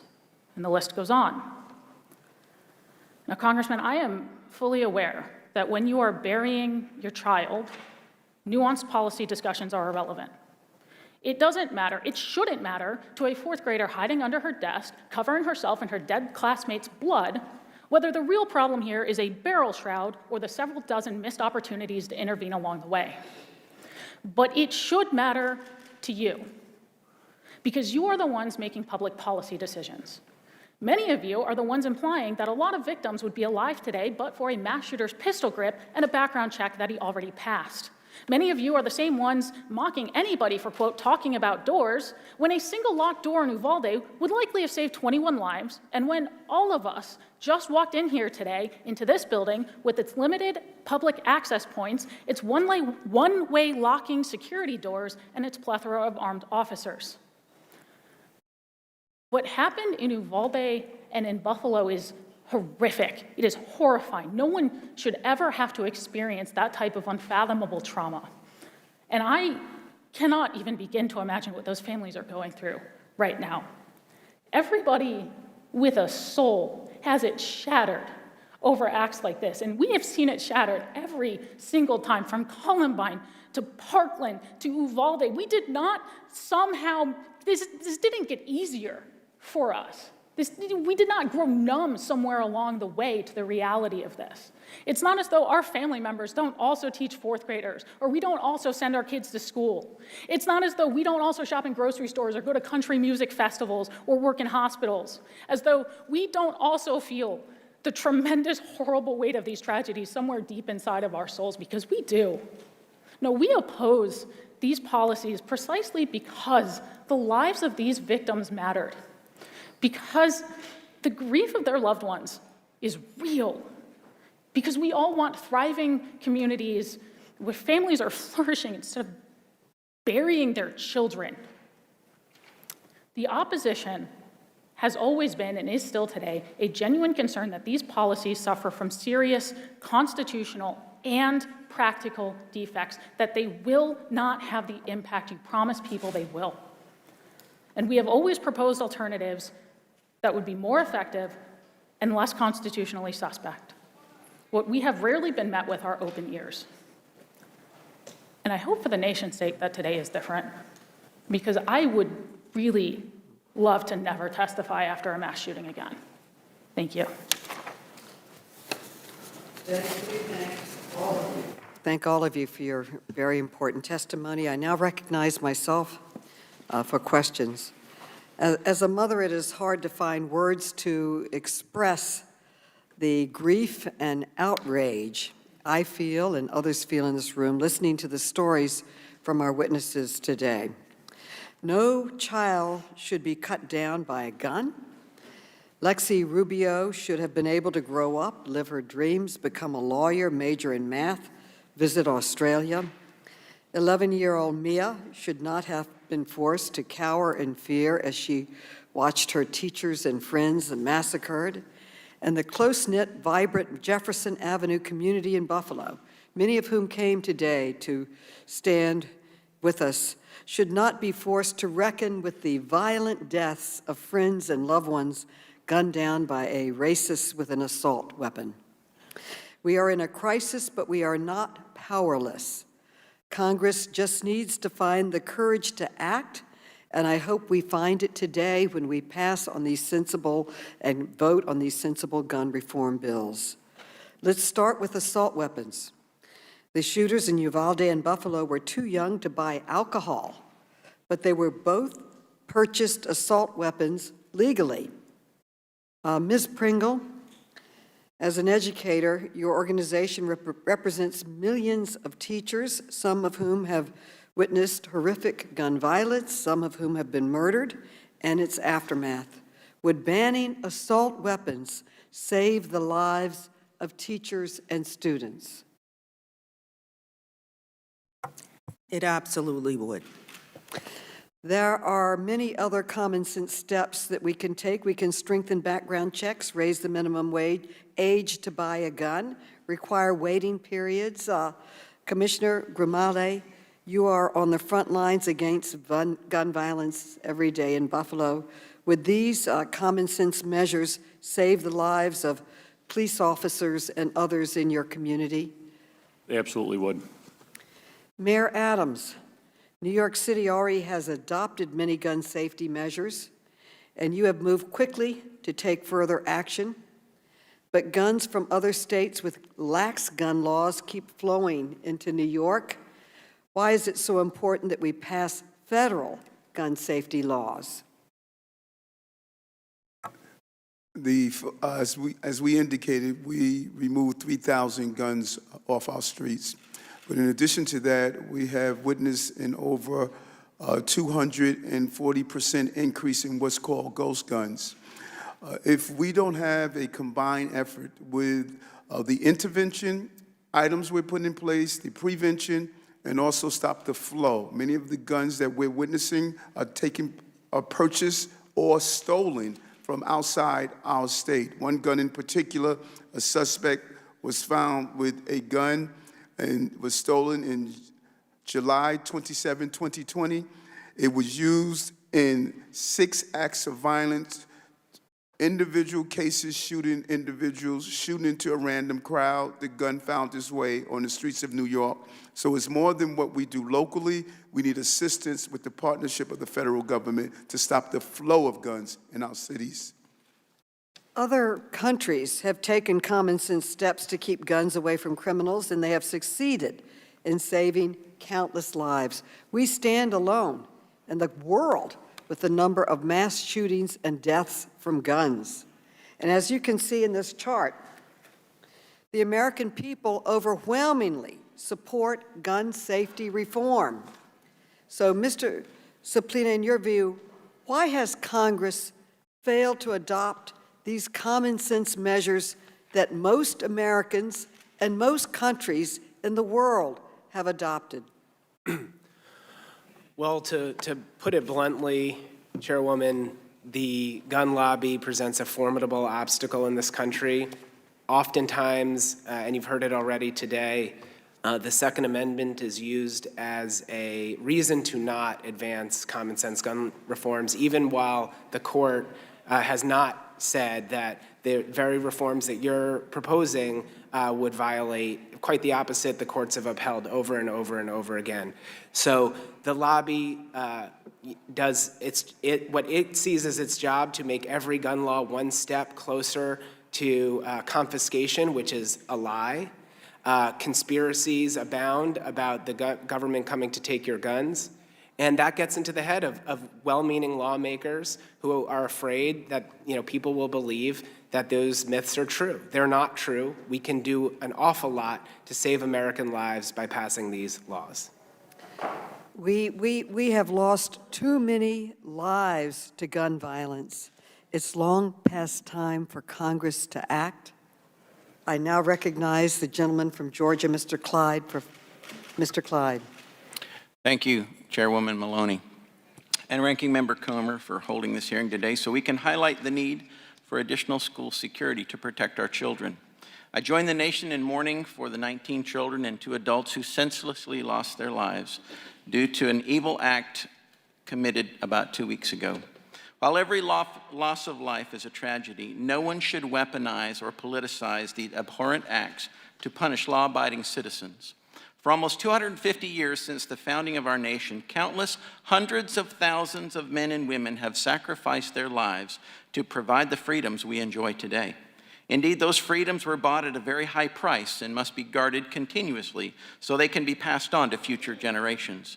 If we allow emotion to drive our actions, actions that have constitution-altering consequences, we will destroy the very foundation of our country and break faith with those who gave everything that we would be free. Evil deeds do not transcend constitutional rights. It's the other way around. Constitutional rights are the ones that transcend evil deeds. What occurred in Uvalde and other communities like Sandy Hook and Parkland was nothing short of heartbreaking tragedies and evil deeds. Heartbreaking and evil for the loss of innocent life, but also because, from what I have seen in the news about Uvalde, I believe it was mostly preventable. We don't know all the facts yet because the investigation is still ongoing, but I hope that this hearing is truly looking for legitimate, functional, and effective answers, and not just a bunch of left-wing talking points to fill the do something, do anything mentality that I have heard coming from the Biden administration. The White House press secretary, Ms. Jean-Pierre, said on Tuesday, May 31st, that President Biden is uninterested in pursuing tighter security at schools in the aftermath of the Uvalde tragedy. And I quote, "I know there's been conversation about hardening schools. That is not something that he believes in," said Ms. Jean-Pierre. One of the things I've learned during my 3 overseas tours of military combat was that the harder the target you are, the less likely you will be engaged by the enemy. That's a proven fact and just common sense that applies across multiple aspects of life. For that to not be a part of the administration's focus just shows how seriously out of touch the Democrat leadership is with reality. You know, I want to echo Mrs. Hughes' remarks from the previous panel. Schools should be hard targets. Violent criminals should never, ever have been able to gain access to the inside of these schools. That means schools across the nation should implement sensible security measures, like keeping doors locked, a single point of entry, better security technology, and a volunteer force of well-trained and armed staff in addition to a school resource officer. And where a school staff person has additional responsibility, they should receive additional compensation. A retired military officer from my district, an Army colonel, sent me an email a few days ago, and I want to read a short section of it, and I quote, "I'm absolutely convinced that the single most effective method to eliminate school shootings is to take away all the signs that declare all schools are gun-free zones and do away with all laws that require such postings. Replace those signs with signs using these words or similar words. We love our children and will do anything to protect them. Accordingly, selected teachers and staff are armed and trained to protect our children. Proceed at your own peril, you will be stopped." The rationale for this dramatic change in policy is really quite simple. Gun-free zone signs don't protect anyone. They take away the law-abiding citizen's capability to be a force in helping to protect the children, and they protect the would-be shooter because they believe they will be unopposed. From June 1950 through June 2019, 94% of mass shootings occurred in gun-free zones. If a would-be school shooter doesn't know who is armed and who is not, they would likely move to a more vulnerable target. Most potential school shooters are cowards at heart. They do not want to face a challenge to what they're trying to do. They want to be in control with no opposition. They do not like to be confronted by someone who would face off against them because that confrontation would preclude a school shooter wannabe from being able to take any unopposed action. To those who say that teachers or staff will likely not take up arms to protect their students, I say they will. There have been too many documented cases where teachers have heroically given their lives to protect their students. It's time to give them the tools and help them to better protect those children so they have a fighting chance to survive an encounter with someone who is bent on harming them. And for the record, if someone is intent on harming someone else, they will use whatever is available to do the job, be it a hammer, a knife, or whatever. There's a lot of insight in the words of this Army colonel. He also knows the difference between a hard target and a soft, easy target, and he knows the advantage of that difference. Ms. Ware, you were involved in Heritage Foundation's School Safety Initiative, which was developed after the 2018 Parkland shooting, correct? Yes, sir. In your opinion, what do you believe should be done to secure our schools from violent criminals to ensure that our students have a safe place to learn? Well, I think there are, as I mentioned in my testimony and then again in my written submission, there are several avenues that can be taken, including physical security improvements. You know, again, it has become popular to mock people for talking about doors and those sorts of things, but these are basic security components of the rest of our everyday lives. We see them in apartment complexes. We see them in the building we walked into today. We see them in most corporate buildings that we walk into in any given day. You know, in terms of having a quicker armed response, I think schools should have the flexibility to decide how that happens. If you look in my written submission, in a footnote, there are, just from the last couple of years, a good number of examples, and it's just a smattering of them because I didn't want the footnote to be 12 pages, of armed responses saving lives, whether from school resource officers or from, including in one case, from an armed staff member who stopped a kidnapping and then prevented an armed individual from entering the school where other children were. And I think, again, a key component of this is not just looking at physical security, but also, as plenty of witnesses have mentioned, having the adequate mental health resources. We're not talking about blaming mental illness, but we are talking about, when you look at, one, what it means for human. The gentleman's time has expired. I would end by saying, looking at licensed mental health professionals in schools. Thank you very much. I yield back. The gentleman from Massachusetts, Mr. Lynch, is recognized for 5 minutes. Thank you, Madam Chair. Thank you for holding this hearing. I want to thank the panel of distinguished witnesses. Thank you for coming before this committee to help us with our work. I also want to thank the previous panel, the families of the victims who had the courage and selflessness, I think, to, despite their pain, come here with the sole purpose of preventing other families from suffering a similar loss. So I thank them. Madam Chair, I'd like to ask unanimous consent to submit for the record a report and analysis conducted by Coctrong, Bui, Alicia Palapiano, and Margot Sanger-Katz over at the New York Times. It's an analysis of 106 mass shootings since Columbine in this country. And I want to read an excerpt. It describes best what they found. To quote this report, if the key gun control proposals now being considered in Congress had been law since 1999, 4 gunmen younger than 21 would have been blocked from legally buying the rifles they used in mass shootings. At least 4 other assailants would have been subject to a required background check instead of slipping through a loophole. 10 others might have been unable to steal their weapons because of the efforts required to encourage safer gun storage. And 20 individuals might not have been allowed to legally purchase the large capacity magazines that they use to upgrade their guns, helping them to kill, on average, 16 people each. Taken together, those 4 measures might have changed the course of at least 35 of those 106 mass shootings, a third of such episodes in the United States since the massacre at Columbine High School in Colorado. That New York Times analysis has found. And those 35 shootings killed 446 Americans. Mr. Suplina, there's been referrals made, or references made to the fact that someone could cause damage with a hammer or a knife. I would wonder if you could talk about AR-15 style firearms and their ammunition and how different they are and the greater vulnerability it creates in society. You talk about, I know you've written on this in the past, and if you could go over that for a bit, just to educate people who are not familiar with that type of weapon. So this type of weapon, which is derived from a military a military weapon, presents increased risk, as I believe the commissioner said earlier, because of their speed of bullet, their handling, their ability to accept high-capacity magazines. And they are designed and are advertised to be able to inflict a mass amount of damage in a short period of time.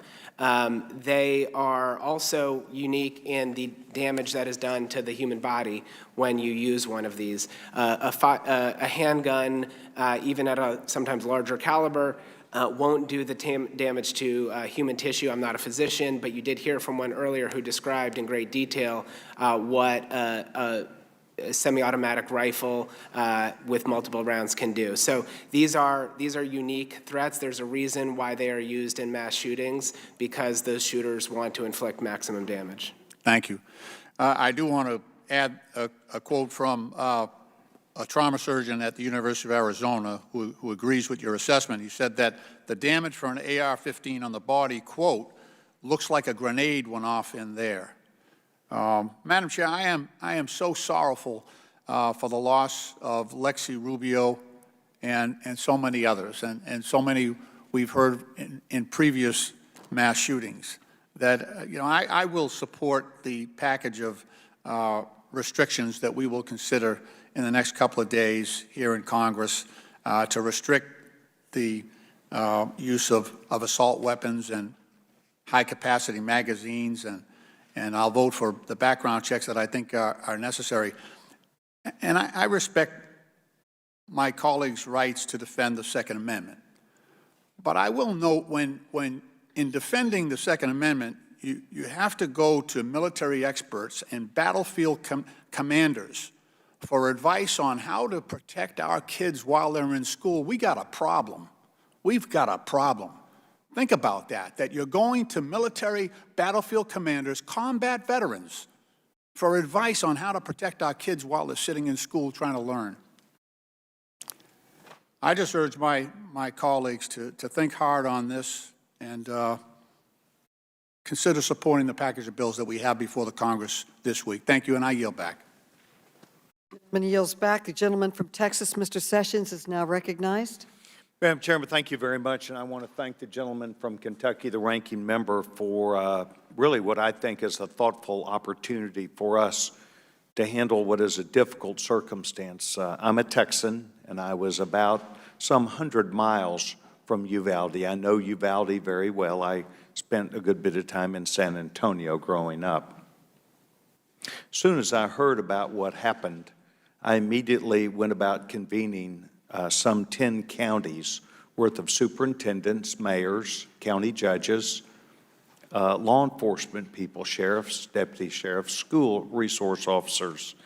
I did not sit back and wait to find out what this hearing might develop. I did not wait to find out what someone else thinks is a good idea. I tend to think that back home, people have the best answers.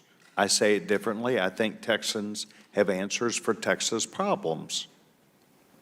Madam Chairman, I do not want to chastise anybody today. I want to thank each of our people who have showed up, not only from Buffalo, but from New York City and others who have taken time to be here today. I do not wish to challenge anyone, but Madam Chairman, I would like to enter into the record an article from the Christian Science Monitor Weekly, June 11th, and also an article which I have provided to you from 538, which is a website that they present information.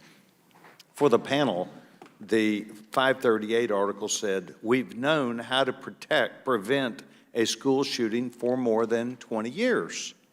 Okay, without objection. Thank you, Madam Chairman. In fact, as I went about looking at this, which I had not previously, I did a good bit of review myself, and I found out that there is the National Center for School Safety. It's at the University of Michigan in the School of Public Health.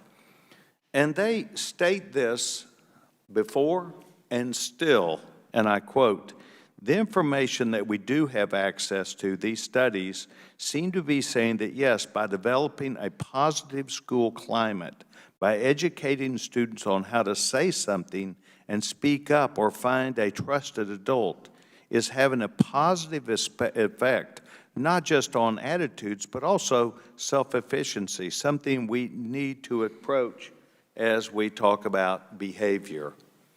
We learned at my meeting that I had in Waco, Texas, that this is not a decision that these shooters, by and large, make that's a snap judgment. They go about this planning effort and plan these school shootings out.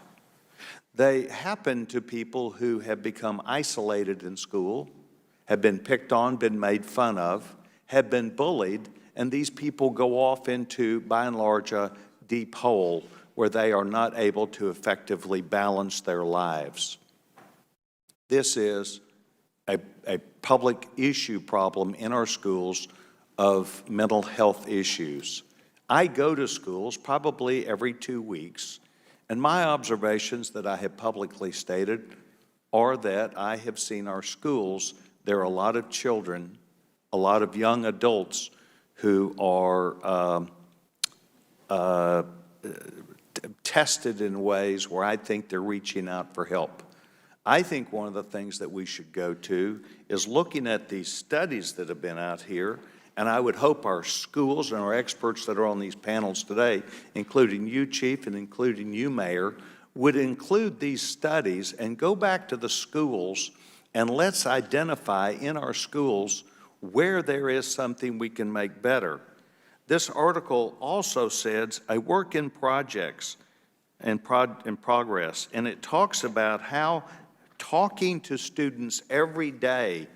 When I grew up, we would recite the Pledge of Allegiance to the flag, taking a few minutes. And I know we've heard testimony that everything about America is racist, but I think that in our classrooms, we need to talk about our nations, our rights and our responsibilities, but taking time every day to be nice to each other, leaving notes, knowing each other, and then listening to people who emanate and identifying people who have problems. It is my hope, Madam Chairwoman and our ranking member, that instead of taking to the floor this immediate action, we would really listen to you and other experts. And Madam Chairman, I would like to see if we would call Justin Hines, who is Director of National Center for School Safety, Assistant Professor at the University of Michigan School of Public Health. I believe we need professionals who have studied these things. I say this as an opportunity to each one of you. I want to thank you.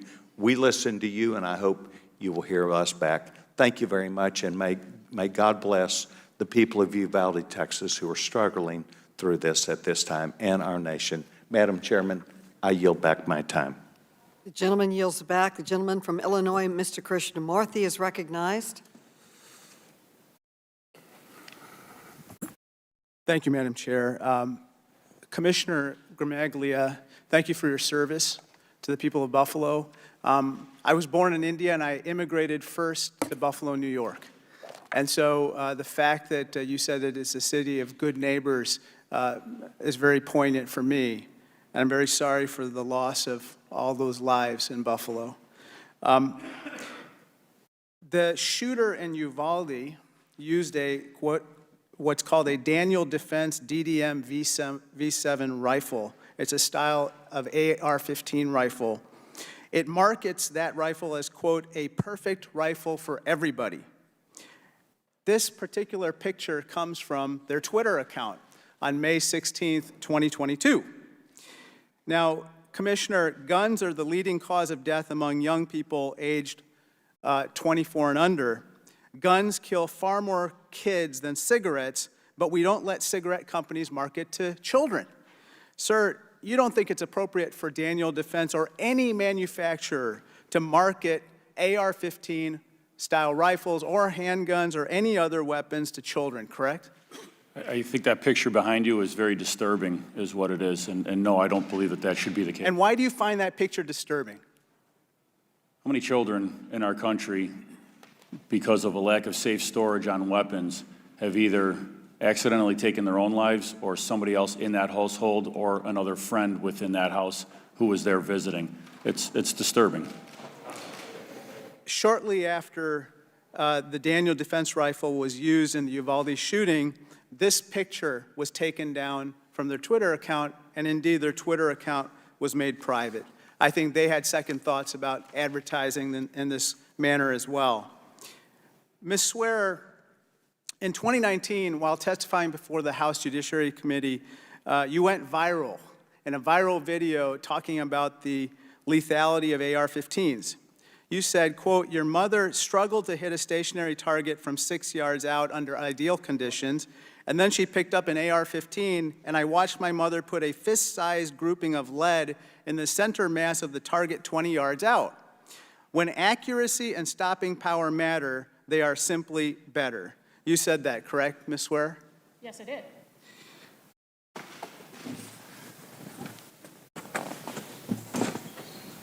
This is a picture of the 19 children and 2 teachers who died in Uvalde, Ms. Swearer. You mentioned the AR-15 stopping power, but I gotta believe these little children were not the ones you were talking about stopping, correct? No, I was talking about stopping the individual who showed up to shoot them. And the Who did show up to shoot that individual was a bunch of law enforcement officers with an AR-15. and Miss Swear, your mic's not on, but The green light is on. I can hear you, Miss Swear. It's good. I can hear Miss Swear.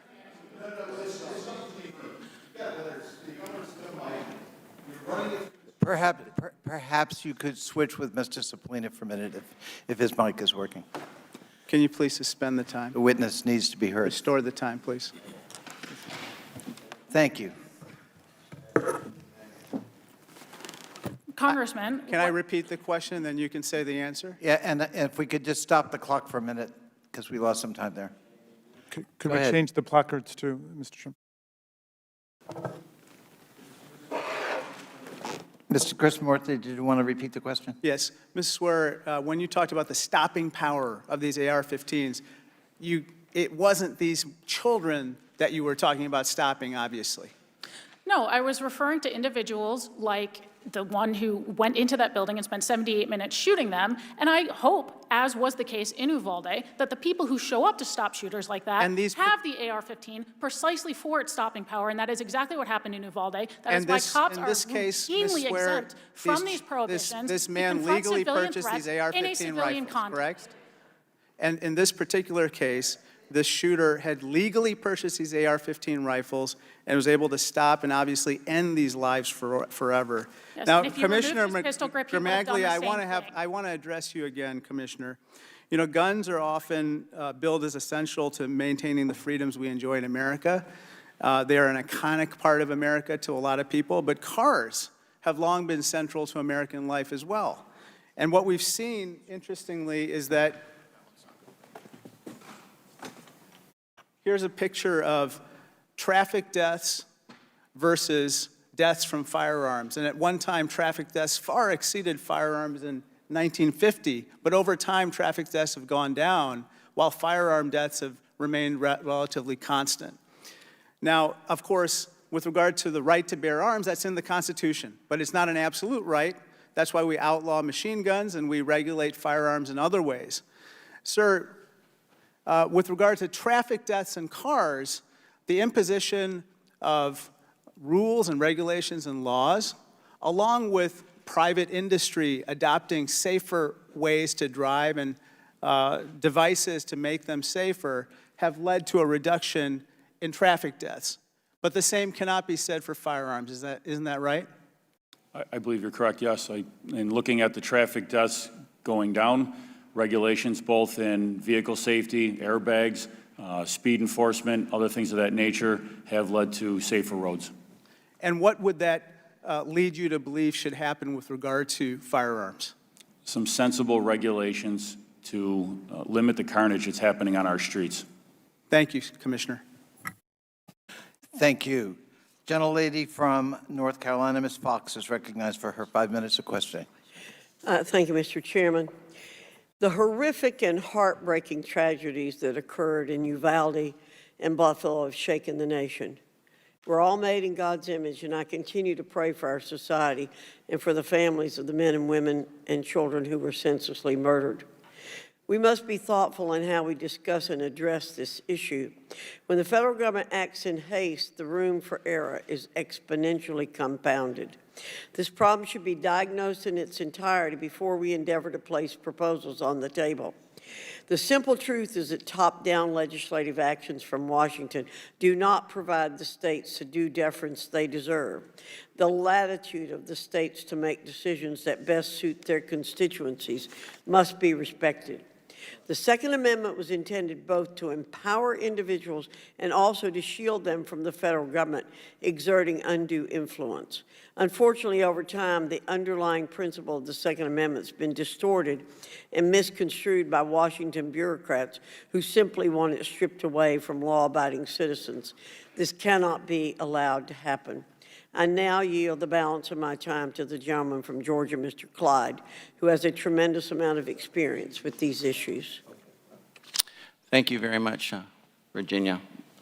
I would like to ask Mr. Gramaglia, in your sworn testimony, you say of retired Buffalo police officer Aaron Salter Jr. His service weapon was no match for the military-style weapons and armor the perpetrator was equipped with.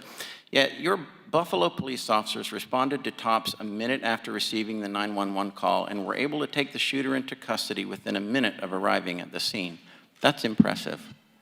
That's very impressive that your officers were able to do that. And this gentleman armed with an AR-15 style rifle. What is the Buffalo officer's standard service weapon? A Glock 40 caliber. A Glock 40 caliber pistol. Yes. So they responded with a Glock 40 caliber pistol and were able to subdue this gentleman in 1 minute. They were able to do that because as he exited the store, he had the AR-15 pointed up underneath his chin, and then through what I thought was very calm de-escalation language, he surrendered his weapon and put it down. Had he pointed it at the officers, we think we would have had a different scenario here. Okay, but that 40 caliber weapon is completely capable of stopping someone with an AR-15, correct? Well, he had military-style body armor and a tactical helmet on. He was shot at least one time that we had uncovered through our evidence, and that had no effect on him. I also watched the video, both the store surveillance video that has not been released and the GoPro video that was downloaded, which showed the confrontation between. But the 40 caliber pistol that the officers carry is plenty enough to stop an armed shooter, correct? It's all about shot placement, isn't it?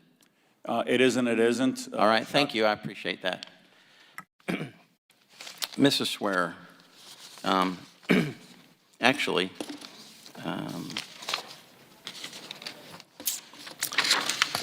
have mass shootings or school shootings been carried out with other weapons other than AR-15s?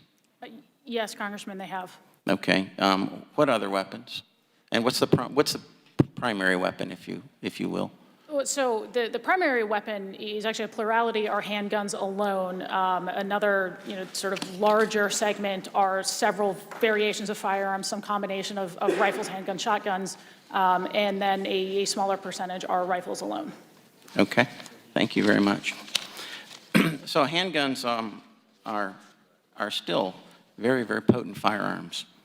Madam Chairwoman, I would like to introduce this article into the record, and I request unanimous consent. It's a Fox News article, May the 28th, 2022, and it's entitled, West Virginia Woman with Pistol Shoots, Kills Man at Graduation Party, Saves Several Lives. Without objection. All right, thank you. You know, what happened in Uvalde was an incredible tragedy, and it had a very terrible ending. But something very similar happened the very next day, that Wednesday, in Charleston, West Virginia. And a particular woman in West Virginia fatally shot a man who had begun firing an AR-15 rifle into a crowd of dozens. The woman was attending a West Virginia party. She drew her pistol and fired on the convicted felon. No one at the party was injured. And the gentleman obtained his weapon illegally. Criminals will obtain their weapons however they want. They will get them illegally. More gun laws are not going to stop that, not in any way, shape, or form, because criminals simply do not obey the law. The gentleman's time has expired. Madam Chair, I yield back. I'd like to ask permission to insert into the record an article, Why Do Something Won't Work, from the Wall Street Journal, Thursday, June 2nd, 2022. Thank you. Without objection. The gentleman from Virginia, Mr. Conley, is now recognized. I thank the chair, and I thank our witnesses for being here today. I was the chairman of Fairfax County when the Virginia Tech massacre occurred.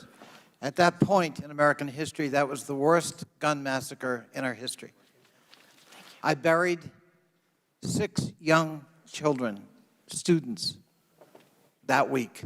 6. I'm still in touch with many of the families years later. And the emptiness in their hearts and souls cannot be filled. It is a tragedy that lives with them forever. Those children were killed by a mentally ill person who should not have had access to weapons, but did. He wasn't a criminal. He was mentally ill. We hear excuse after excuse that gun laws don't work. The Australian experience would suggest otherwise. After a series of massacres in that country, Australia adopted some strict gun laws. They don't have the massacres weekly we do. It changed behavior because it changed access to weapons and ammunition. We've heard the answer is arm our teachers. That would be the solution. Ms. Pringle, you deal with teachers. Would that be a good solution from your point of view? Absolutely not. We know that the majority of not only our teachers, but our parents do not believe that arming teachers would in any way prevent the carnage that we have seen for over 23 years. I just want you to imagine, I was a middle school teacher. My responsibility was to ensure that every student was nurtured and that they could learn, come to school ready to learn every day. And now the suggestion that I, as a teacher, would be responsible for carrying a weapon and making a split moment decision about whether I was going to shoot someone or not, whether that responsibility would be mine to bear, that is a distraction from what we know we need to do in this country, which is to pass comprehensive gun control laws, something we have never done. In the short time that we did ban assault weapons, we saw that carnage go down, didn't we? Yes, we did. But we've never passed comprehensive gun legislation in this country. Thank you. We need to do it now. Mayor Adams, welcome. Mayor Adams, you're the mayor of, I think, the largest city in the United States. Yes. Would it be a good idea from your point of view as the mayor of that city and your commitment to reducing crime in that city to arm our teachers in all of your schools in New York City? Would that be a solution from your point of view? No, and I think the facts show that between 1996 to 2010, one study found that police officers were 3 times more likely to die from gun violence with a heavy flow of guns in their city. So it's harmful to the law enforcement community, it's harmful to our civilians, and it's harmful to our children. Mr. Gramaglia, Police Commissioner, would arming teachers help your force? Would it have made a difference in your community in Buffalo? I think what we have to be careful on is to not militarize our schools and make students feel like they are in a system where they are surrounded by weapons in an institution where they're supposed to be learning. I certainly agree with that, hardening our targets, making sure our schools are safe buildings, having a strong school resource program where school resource officers are engaging with their students, are building trust within their students. But I think we have to, caution against over-weaponizing our schools. It causes fear in our students, and I think we need to engage our students in these conversations. And just real quickly, and Ms. Pringle's point, the use of weapons and the decision to use them for law enforcement can be a split-second judgment, and that requires careful training, does it not? It's a considerable amount of training for absolute split-second decisions that are second-guessed for years on. Thank you. I yield back. The gentleman yields back. The gentleman from Georgia, Mr. Heiss, is recognized for 5 minutes. Mr. Heiss. Thank you, Madam Chair. Just for the records, from what I can research and understand, there are some 300,000 or so crimes committed every year, violent crimes in which guns are a part of the situation. There are between 500,000 and 3 million incidences a year where guns prevent violent crimes from taking place. So let's clarify here, the issue is not gun violence. Guns are not the issue. We have a people violence problems who misuse guns and other means whenever they intend to harm individuals. And the answer to this situation, when you have violent people, the answer is not defunding the police. The answer is not pitting one group of Americans against another, which we see far too often these days. The answer is not ignoring the rule of law. The answer is not releasing criminals into our streets or allowing them into our country. The answer is not a lack of consequences for those who commit crimes and being soft on crime for those who commit violent crimes. We have got to look at the problem, which is violent people. And at some point in this country, we've got to recognize that there is great value in upholding the rule of law. We've got to recognize and teach that there is a such thing as moral absolutes, not the least of which is respecting one another and respecting life. We've got to, in the midst of this conversation, I believe, embrace religious beliefs. Look, there are risks that come with a free society. We all understand that.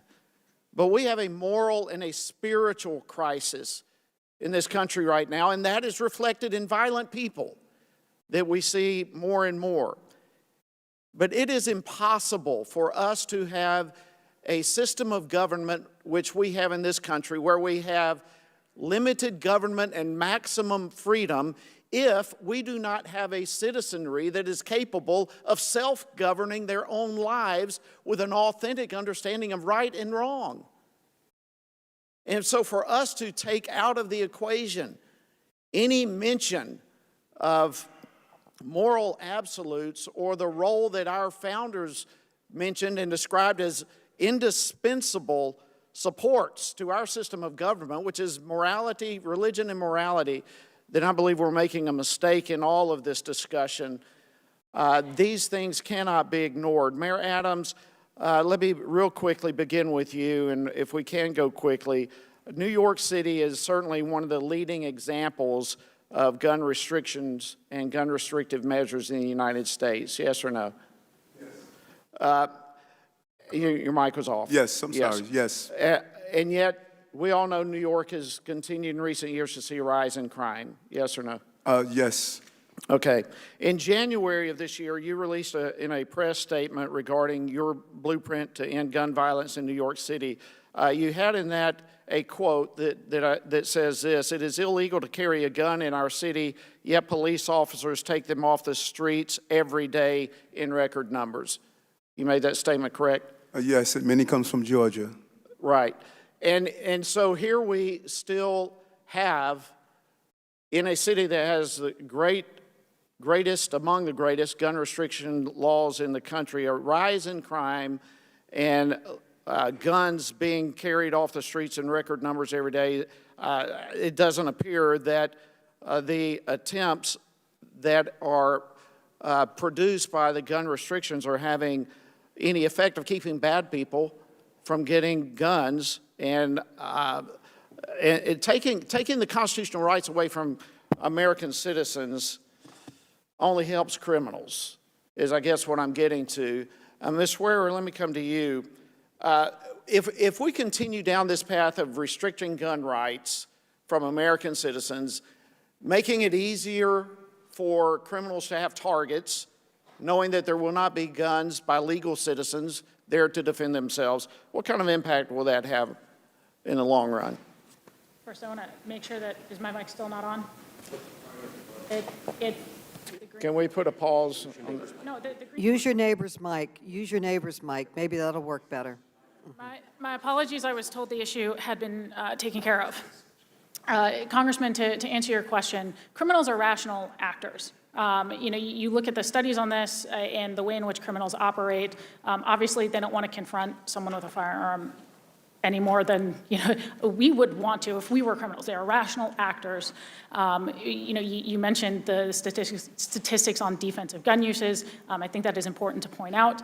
I would also note, how much lower that is, considering there are a number of states that essentially do not allow ordinary law-abiding citizens to protect themselves with firearms in public and/or who make it far more difficult for individuals to keep and bear arms even inside their own homes, and so that could be considerably higher under different circumstances. That said, again, I appreciate you pointing that out, but again, criminals are rational actors. To pretend otherwise is borderline silly. So of course— Gentleman's time has expired. Okay. Thank you. Thank you, Madam Chair. The gentleman from Maryland, Mr. Raskin, is now recognized. Thank you, Madam Chair. Buffalo, Uvalde, Sandy Hook, Tree of Life, Mother Emanuel Church, El Paso, Walmart, Pulse Nightclub, Las Vegas, Columbine. The bloodbath continues. In the history of our species, a number of civilizations have practiced or allowed human sacrifice, including the sacrifice of children. The Carthaginians, the Mesopotamians, the Incas, the Aztecs. Will we be recorded as such a society that accepts the sacrifice of innocence? Gun violence is the #1 cause of death of children in the United States of America today, which makes us globally unique. We have rates of gun violence and gun death 20 times higher than other industrialized nations like France, the United Kingdom, Israel, Norway, Sweden, Japan. No other nation comes close to what we see here, even though we have comparable levels of mental health problems and mental illness.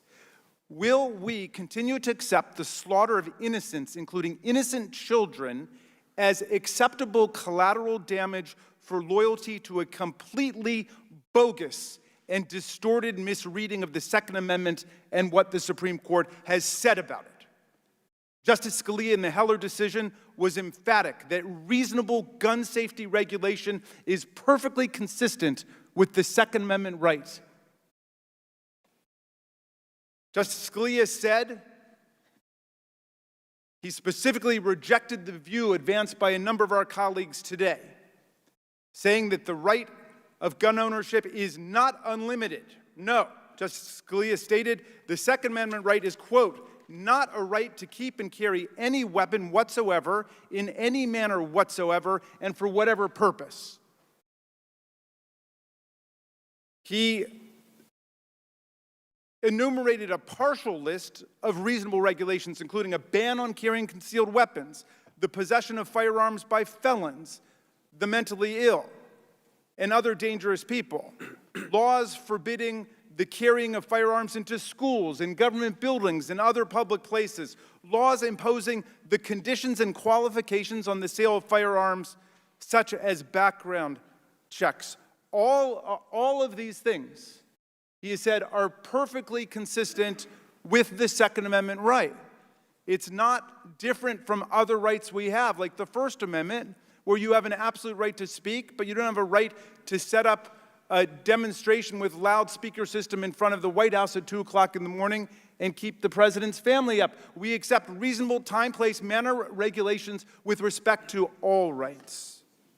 Now, our colleagues invite us to believe the Second Amendment is some kind of policy straitjacket, but they won't read or quote the decision by Justice Scalia himself, who wrote the most elaborate defense and explication of the majority's view of the Second Amendment in D.C. versus Heller in 2008. Mr. Suplina, in 2005, Congress gave the gun industry unprecedented and unique immunity from civil lawsuits for crimes committed with their products. No other industry's got anything like that. Could you explain what that immunity protection means for the gun industry and how it has blocked common sense laws to end gun violence in our country?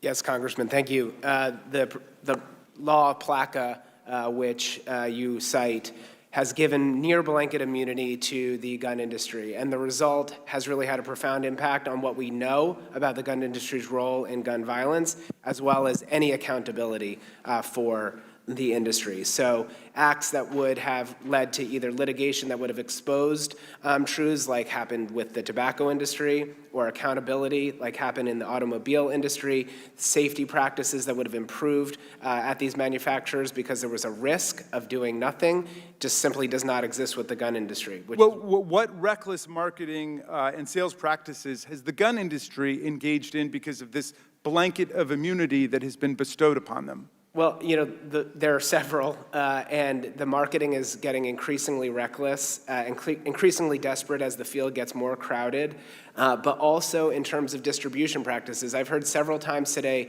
about how easy it is for criminals to get guns, as if that's some act of magic, but these guns are all starting with gun manufacturers and gun sellers. We know that certain gun manufacturers are fueling gun shops that are selling disproportionately into illegal markets. And the gun industry is protected by PLACA because they say, oh, we're following the law. Well, the numbers speak for themselves. Okay, and then finally, Chief, you were interrupted before. What do you make of this claim that we shouldn't have laws governing, for example, a universal criminal background check because criminals don't follow the law? Is that an argument against having any law against murder, rape, assault, because criminals by definition don't follow the law? The gentleman's time has expired, but the gentleman may answer.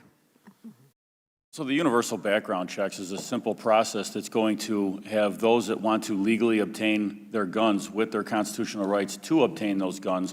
Criminals absolutely are not going to follow that. But the more guns that we keep flooding in without background checks, without proper adherence to get those guns through straw purchases and other manners, that's how we're flooding the market so that criminals can obtain those guns. And Justice Scalia emphasized that there could be regulations on Gentleman's time has commercial sales. expired. Thank you. I yield. The gentleman from Texas, Mr. Fallon, is now recognized. Thank you, Madam Chair. We hold hearings on all sorts of topics for all sorts of reasons. Sometimes for political reasons, or even worse, sometimes for political theater aimed at attaining political currency which will then be spent on winning an upcoming election. Other times, hearings are held to actually solve a problem. We're here today because of the tragedies in Buffalo and the horrific loss of life in my home state of Texas and Uvalde, which is a beautiful American community ripped apart by a troubled and evil coward. Now, when lives are lost and innocence is stolen, particularly when children are the victims, it's natural to want to assess and focus blame. Who did this and how did this happen?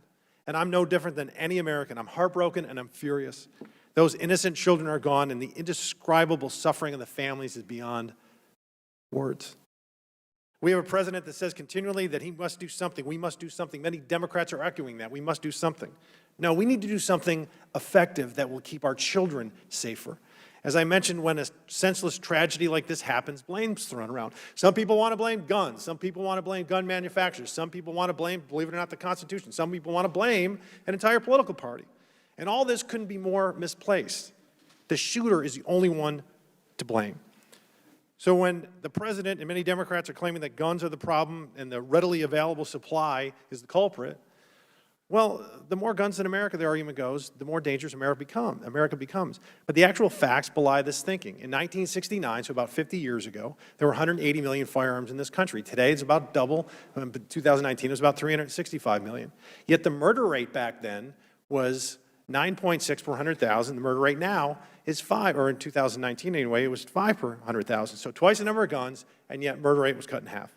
The truth is that guns have always been readily available in this country.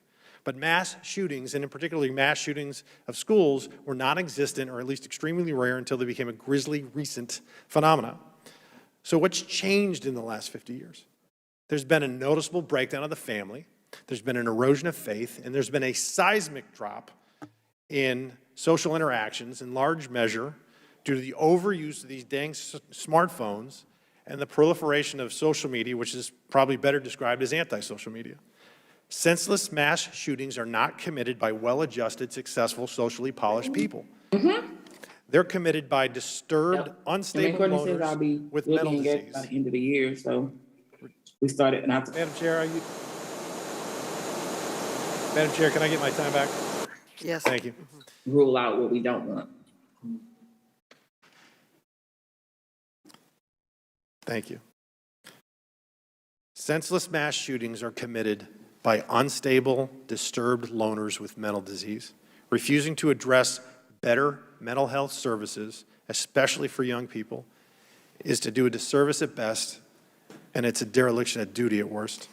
The focus, sadly, by the Democrats is to restrict guns or prohibit their legal possession entirely. A Democratic member of Congress in a committee hearing just recently said, and I quote, "We will not rest until we have taken weapons of war out of circulation in our communities." So, do restrictive gun laws or prohibitions work? The most dangerous nations on the planet, according to the World Bank and the UN, are El Salvador, Jamaica, Venezuela, and Honduras. And what else do they have in common? It's also nearly impossible for an average citizen to own a firearm, and yet they are terribly perilous places to be. Believe it or not, some Democratic-controlled cities in our country with restrictive gun laws are even more dangerous than the aforementioned countries. St. Louis has a higher murder rate than El Salvador. Baltimore does as well, and Detroit is a more lethal and dangerous place to go and visit or live than Venezuela. So does passing prohibitions, I mean, it just simply doesn't work. Doing something doesn't work. Doing something effective is the path that we should and must take. History's shown us when you disarm law-abiding citizens, you create not more safety, but more peril. The inconvenient truth for some on this committee and in this chamber is that more firearms in the hands of law-abiding citizens make us all safer. So let's talk some real solutions. We must harden our schools with controlled access and single point of entry with a tiered entry procedures. The main office should be located directly by the front door, which is single access entry. Classroom doors should automatically shut and lock like hotel room doors do. Let's support and foster a robust school marshal program where qualified and volunteer teachers and staff go through proper training to be armed on campus. Let's increase the number of SROs in our schools. Let's leverage technology by putting cameras in schools, much like Frisco, Texas did 15 years ago when I was on a city council. And they had a command center and a mobile command center, and any threat could be immediately detected, tracked, and eliminated forthwith. We need a rapid response plan and a rapid response force to be trained to world-class standards. And also, law enforcement doctrine must change, so when there is a threat, the schools aren't besieged, but rather our heroes in blue advance, using honed techniques and teamwork and technology, and eliminate the threat as soon as possible. Our goal should be to protect our children. No parent, educator, citizen, legislature, or nation has a higher calling. Let's look at real and effective solutions and shelve the divisive rhetoric, because American children deserve nothing less. Thank you, Madam Chair, and I yield back. Thank you. The gentleman from California, Mr. Rokana, is now recognized.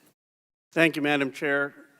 Like so many on this committee and around the country, I was deeply moved, not as a politician, as a father, by the testimony this morning of the families of victims.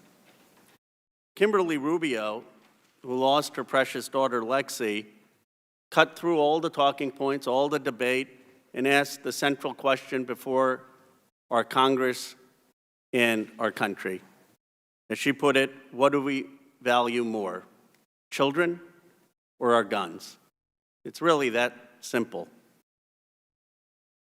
I want to talk about the common sense reforms on guns, but as a representative of Silicon Valley, I feel I also have a duty to talk about some of the role of social media in this massacre.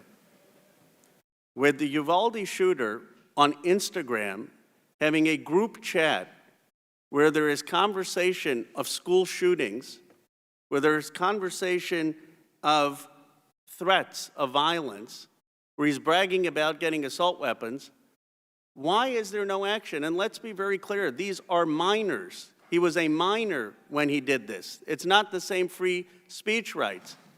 Mr. Suina, do you think companies like Instagram should have some responsibility in group chats when minors are involved and you have explicit discussion of school shootings to do something?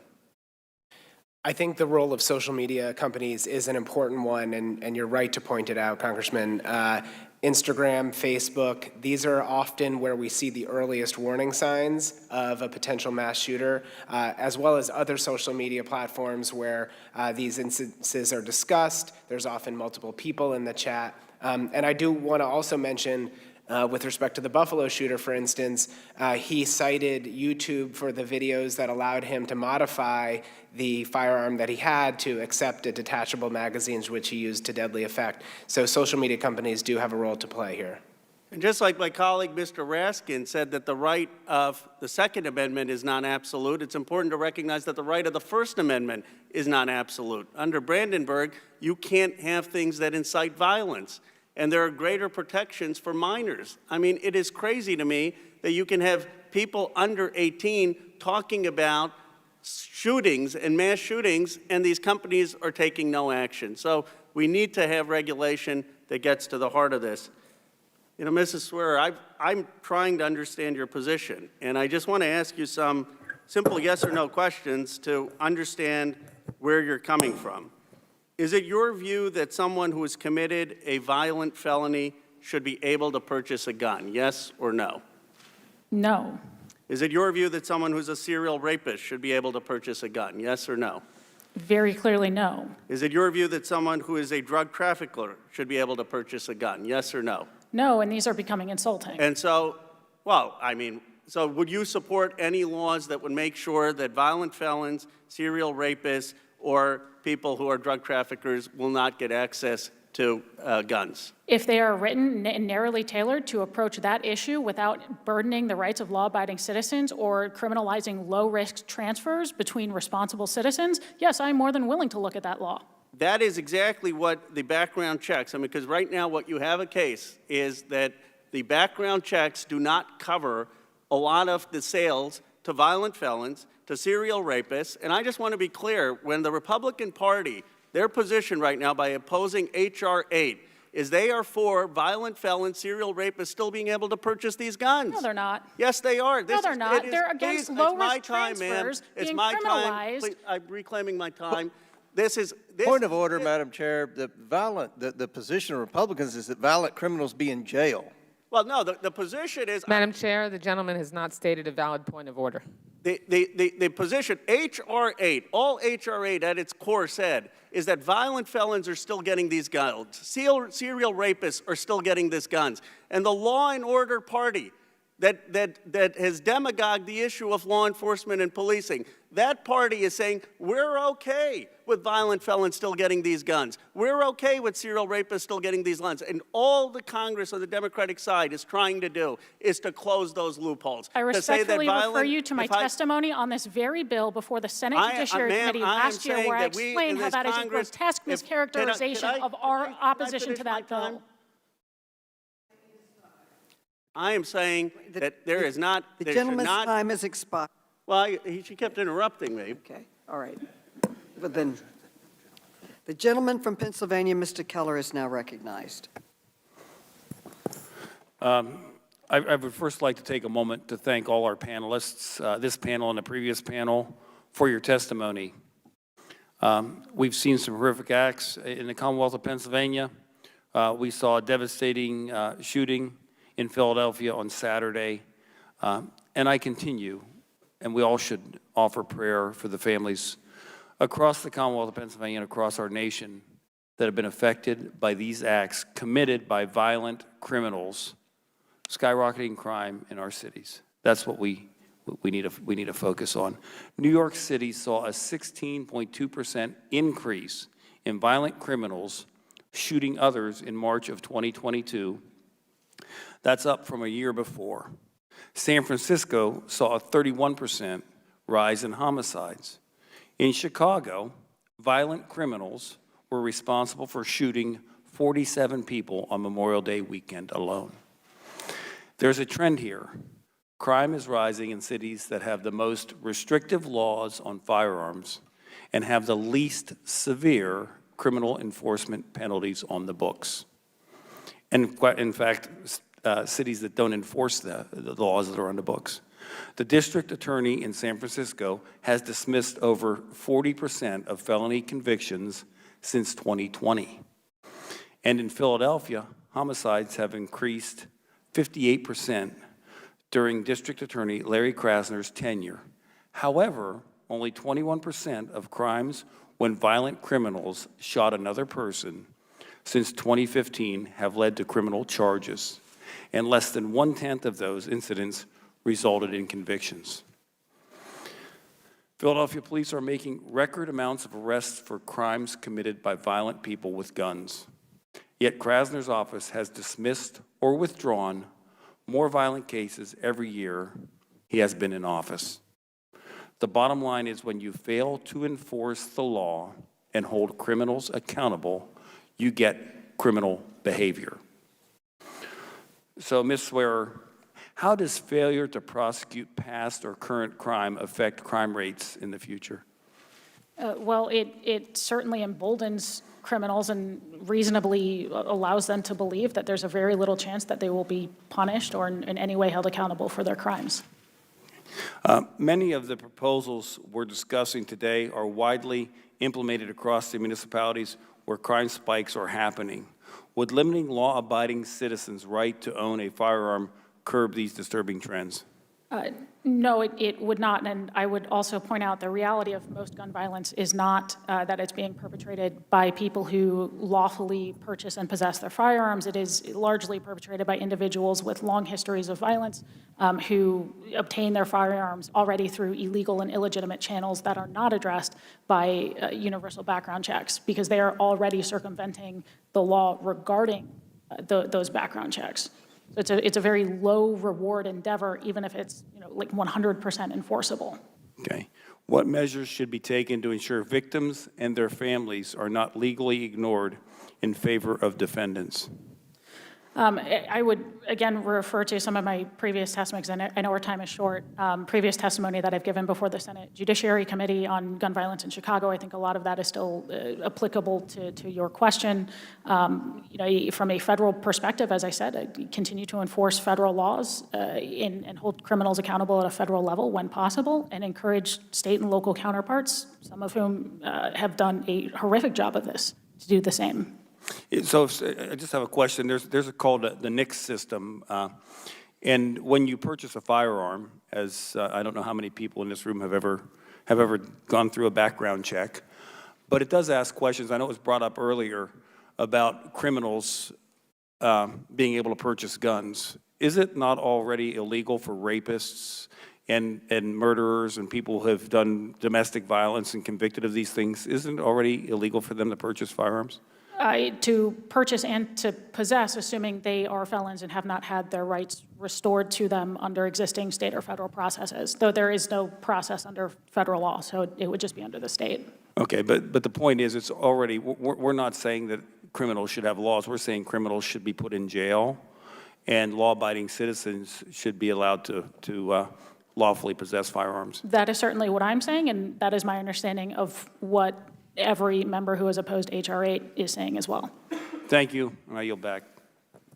Gentleman yields back. The gentleman from Maryland, Mr. Mfume, is recognized for 5 minutes. Thank you very much, Madam Chair. There's an old saying that your pain is where your passion is. And so let me just go back to where we started almost 3 hours ago at the beginning of this hearing and talk for a second about the pain that I felt, as I hope many of you did, listening firsthand to the accounts of witnesses and victims from Uvalde and from Buffalo. Listening to them, I am still stunned and heartbroken. The gun carnage that continues in schools, in supermarkets, in movie theaters, in churches, on the streets of my Baltimore, and the streets of cities all over this country is a cross, ladies and gentlemen, that we all bear, whether we want to or not.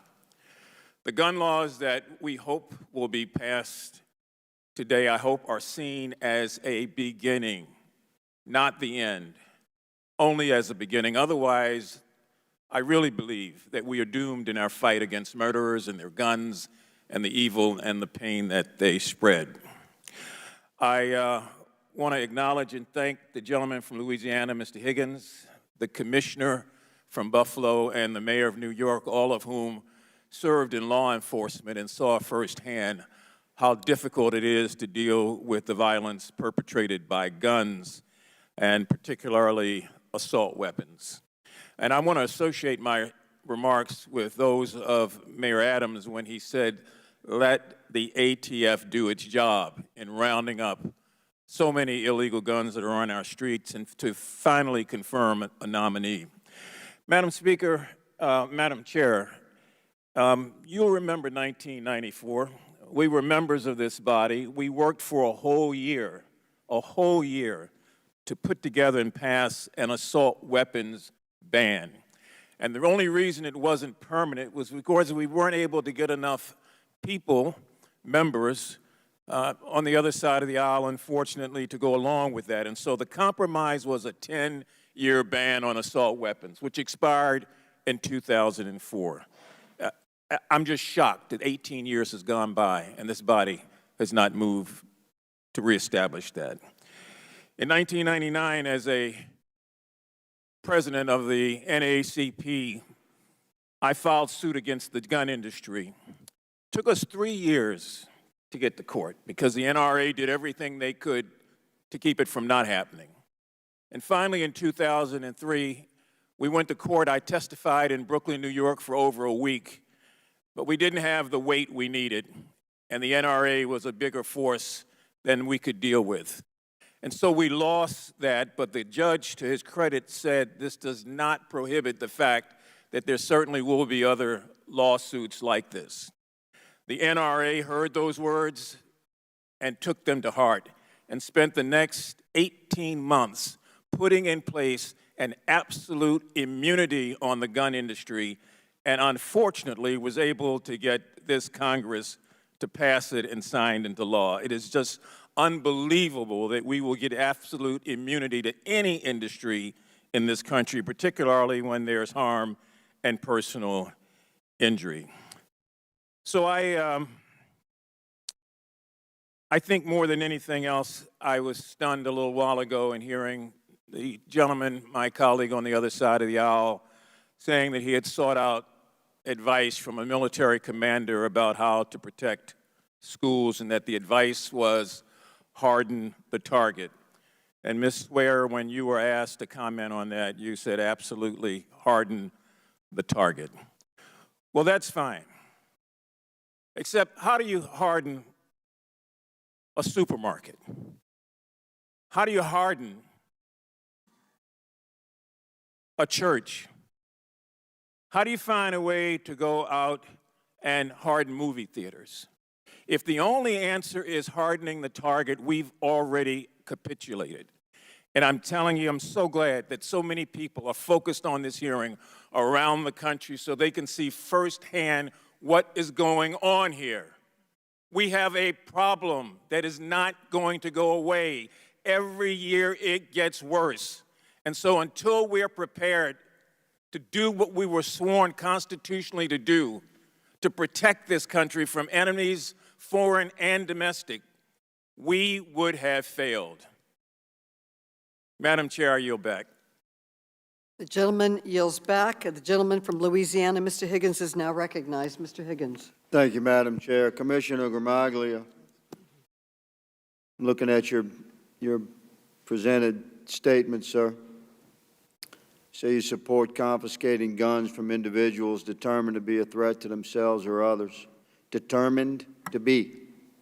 So by this legislation my colleagues are putting forth, my understanding of the letter of that law, which I 1,000% oppose, as would our founding fathers, the letter of that law is an anonymous tip from a citizen. So if this was law, Commissioner, would you confiscate, would you go to your neighbor's home and confiscate his legally owned weapons, a man that was not under criminal investigation nor under arrest?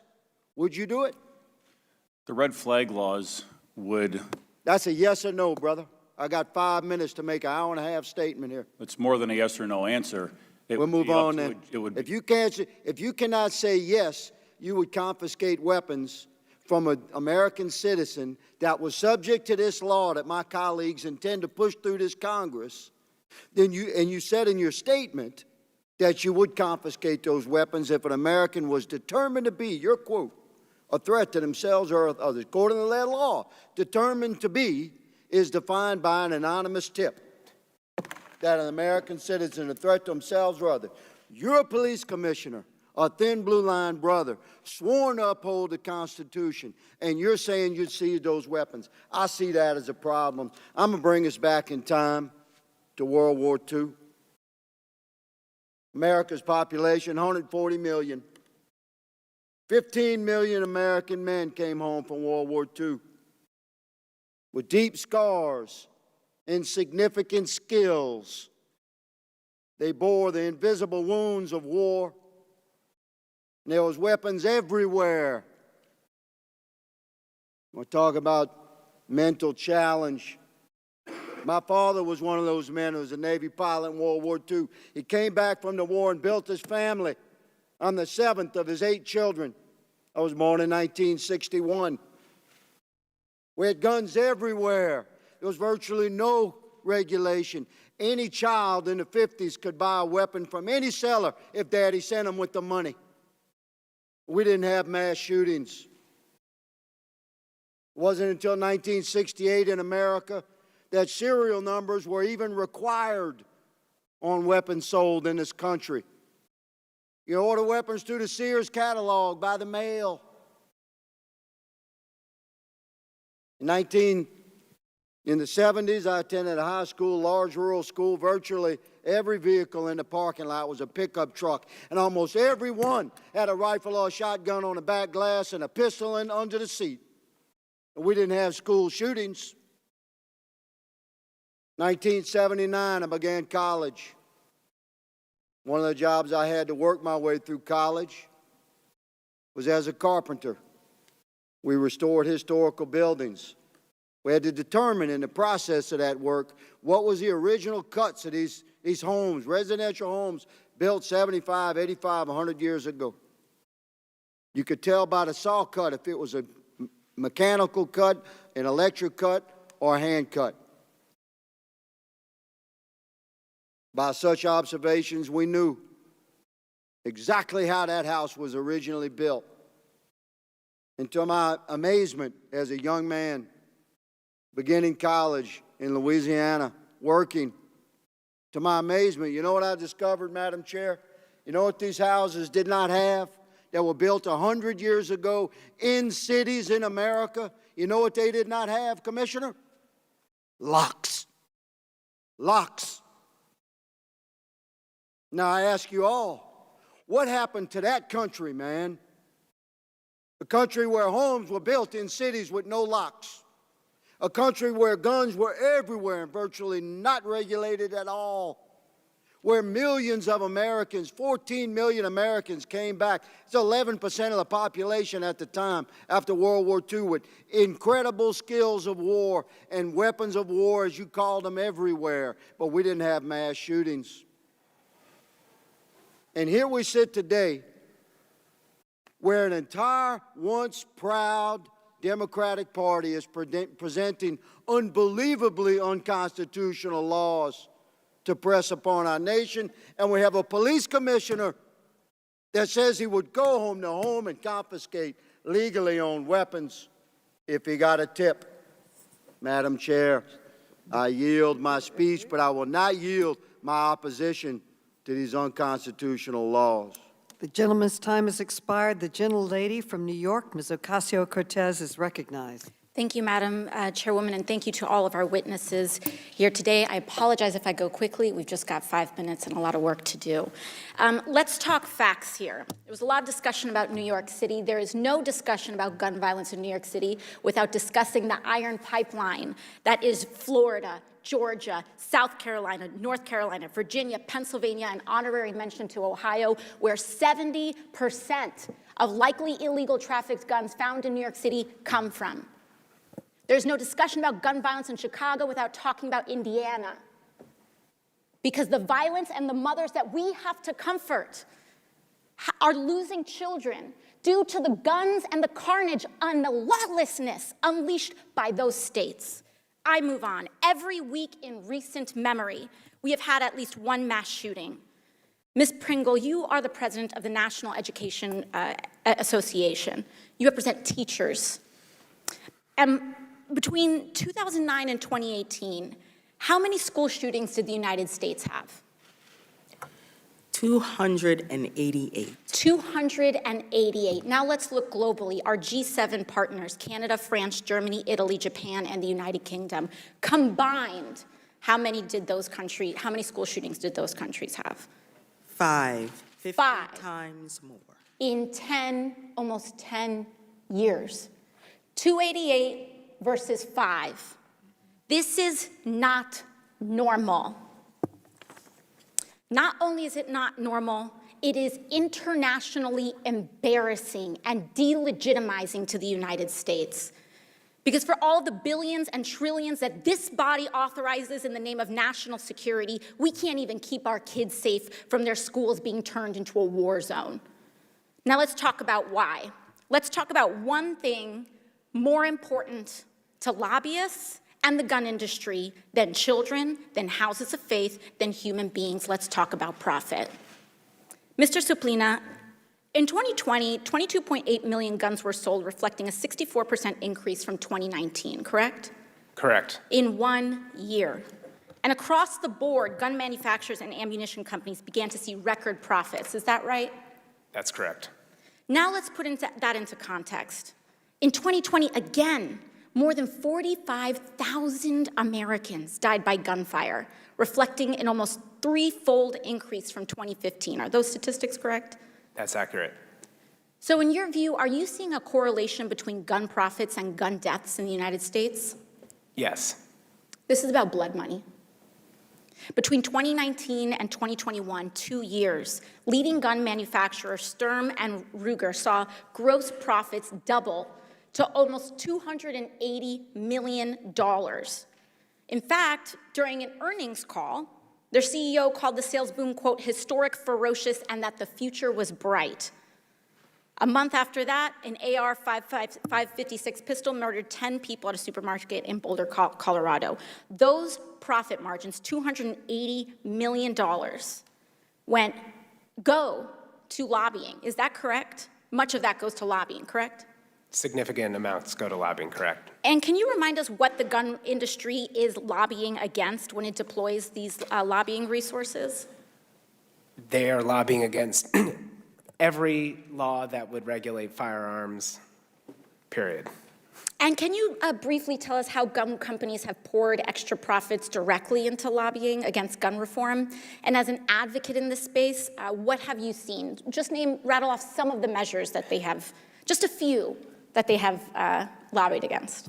They've lobbied against background checks, which, on all gun sales, which would, in fact, as was mentioned earlier, allow for the would-be criminal to obtain a firearm from a law-abiding citizen without a background check. The criminal would be breaking the law, but we could stop that. They've lobbied against red flag laws, which would temporarily deprive, after due process, firearm from somebody who poses a threat to themselves or others. That is a court adjudication. Thank you. Everything. Thank you very much. And for context, the NRA spent about $250 million in 2020 alone. That's more than twice the entire salary of Congress combined.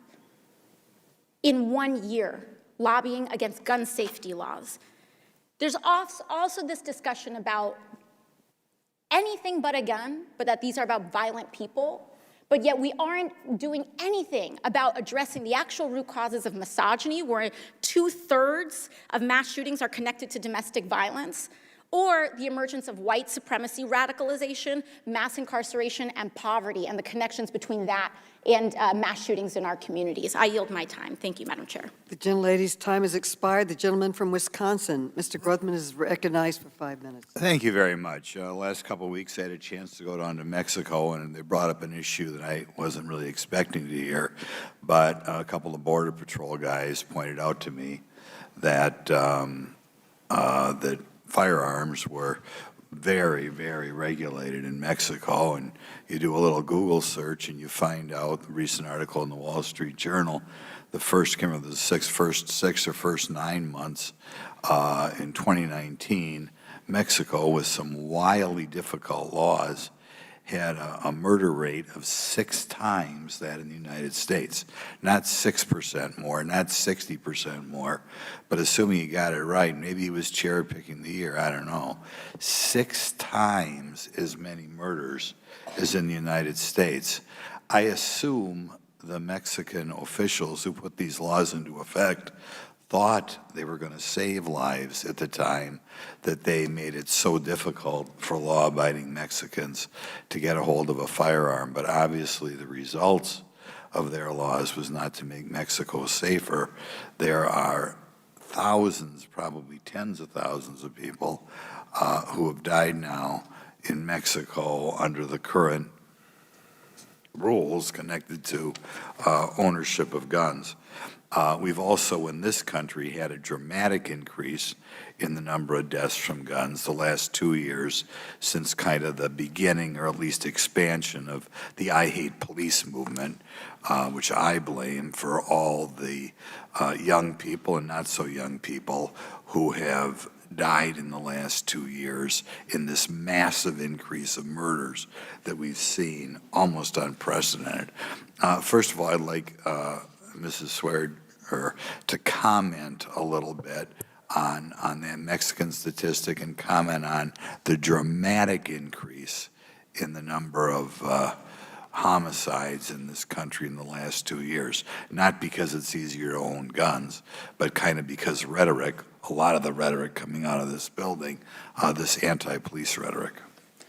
Congressman, I will respectfully refrain from commenting on the statistics you pointed out from Mexico. I'm not overly familiar with any of the underlying causes. I will, to the greater point, say Mexico is, to my awareness, one of the only other countries in the world with a right to, quote, keep and bear arms, which is sort of a misnomer in that country, as you point out.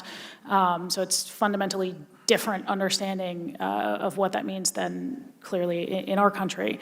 As to, I'm sorry, please remind me of the second aspect. Well, the massive increase in murders in this country in the last 2 years. I think it's hard to pin that down to any one simplistic notion of what is causing that. Certainly, I think problems with policing and calls to defund the police, loss of trust between communities and police members, that all plays a role, as I pointed out in my written submission. Okay. But I think it's a number of things. Yeah, I'll give you another question then. This week I'll be reintroducing something called the Student and Teacher Safety Act, which will allow schools to use existing grants they have, meant in part for improving school conditions and learning, to improve or boost school safety. Following the Uvalde shooting, the White House press secretary said that President Biden does not believe in hardening schools to provide more security resources or law enforcement officers.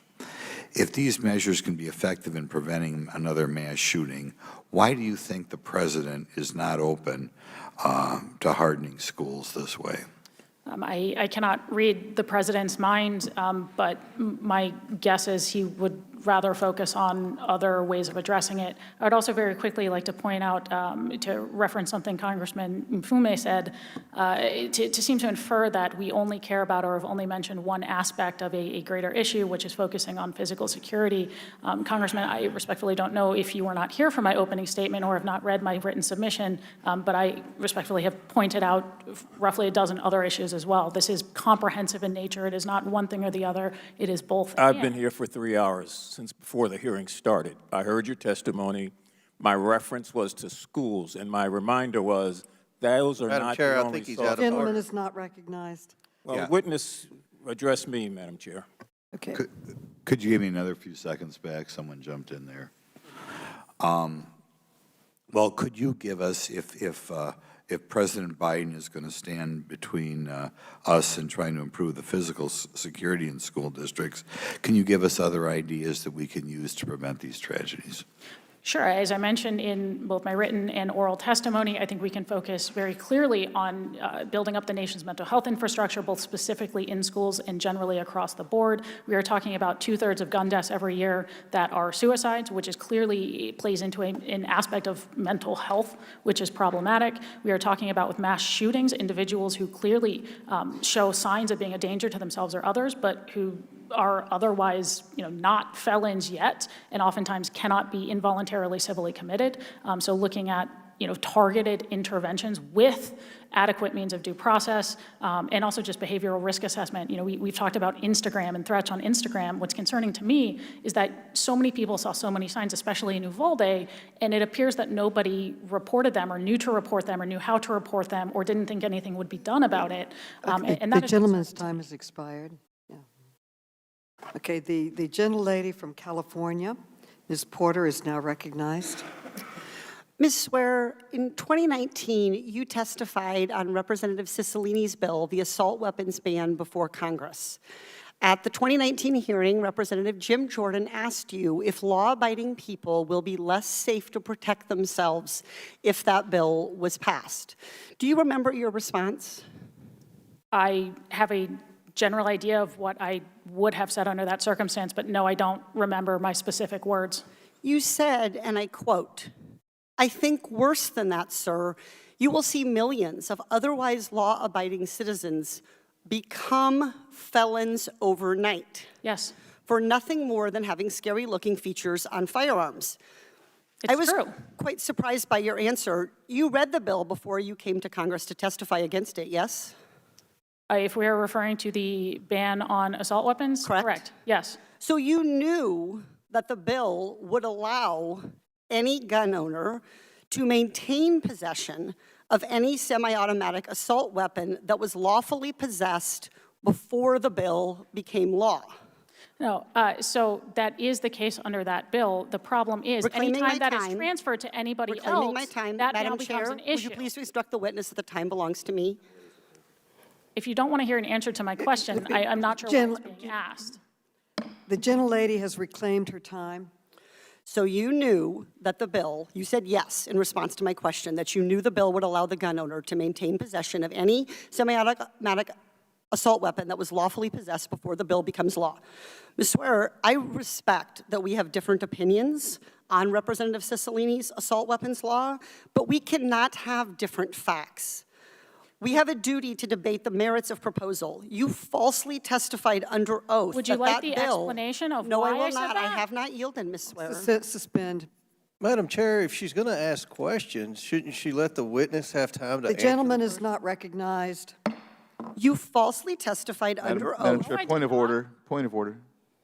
What is the gentleman's point? I've been accused of falsely testifying under oath, and I would like to address it. The gentlewoman has accused her of perjury.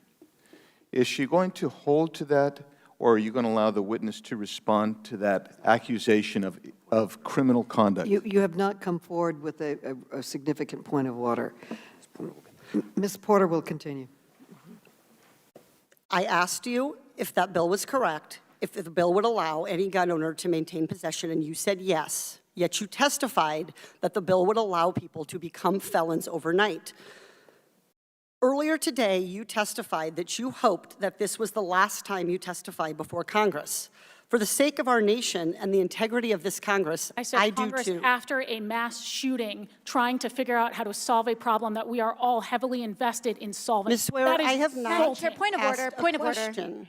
How dare you? Reclaiming my time, how dare you misstate the law? How dare you at ask questions that you legislation. do not even want an answer to? Ms. Swearer, I'm moving on. I'm a lifelong consumer protection advocate. From 2015 to 2020, there were at least 2,070 unintentional shootings by children. 765 of those children died. A consumer product that causes this much harm to the public would normally be subject to a recall. But federal law prohibits the Consumer Product Safety Commission, the agency responsible for protecting the public from dangerous products, from regulating guns. This is absurd.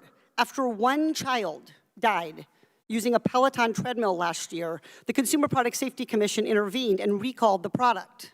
But when hundreds of children die using guns, there is no federal response. There is no federal safety standard for guns. Even though 40,000 Americans hurt or kill themselves or other people in hundreds of accidents every year. Instead of regulating guns like any other consumer product, federal law protects gun manufacturers. A teenager can watch a video online and learn how to modify a rifle to make it more deadly.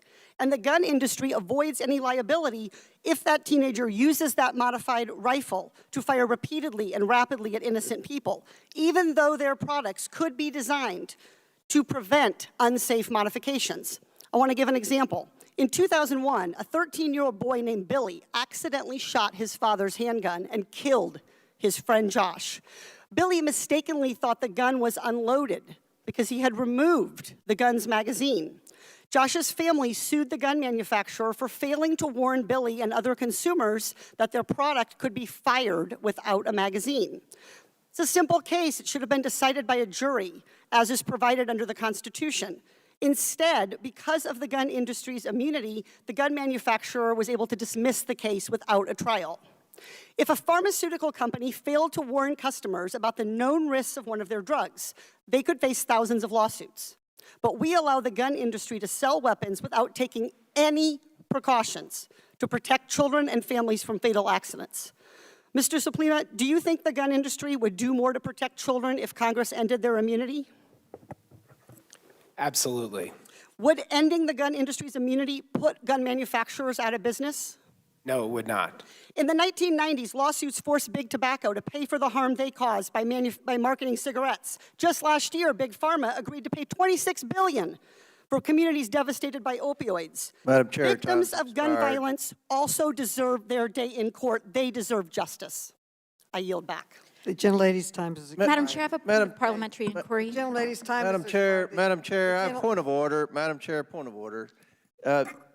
Again, Ms. Porter accused our witness of perjury. That's a very serious accusation. Accused her of lying before Madam Chair, Congress. the gentleman has not stated a proper Yeah, point I'm of order. stating That is not a proper point of order. The point of order is we just had a member Not of a proper Congress point of order, Madam accuse Chair. a witness of perjury and didn't give Madam that Chair, the witness gentleman time is to not respond. stating a proper And it's, point you of know, order. the usual The suspect. gentlelady will Order suspend. accomplished her The goal of gentlelady getting her will soundbite suspend. The on gentleman from MSNBC, Texas, but Mr. we're here Cloud, to debate a is serious issue. recognized. Mr. Cloud, you are now recognized.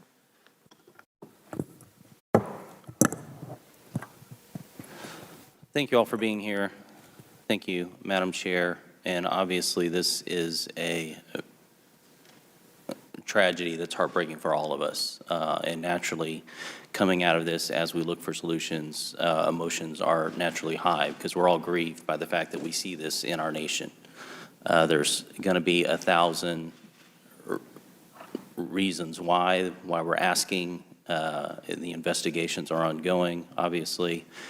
Some answers, of course, will never, even the conclusions we could come up with will, of course, never answer the cry of a parent who's lost a child. And I think any of us who have children can understand that. Our hearts just break for what we've seen.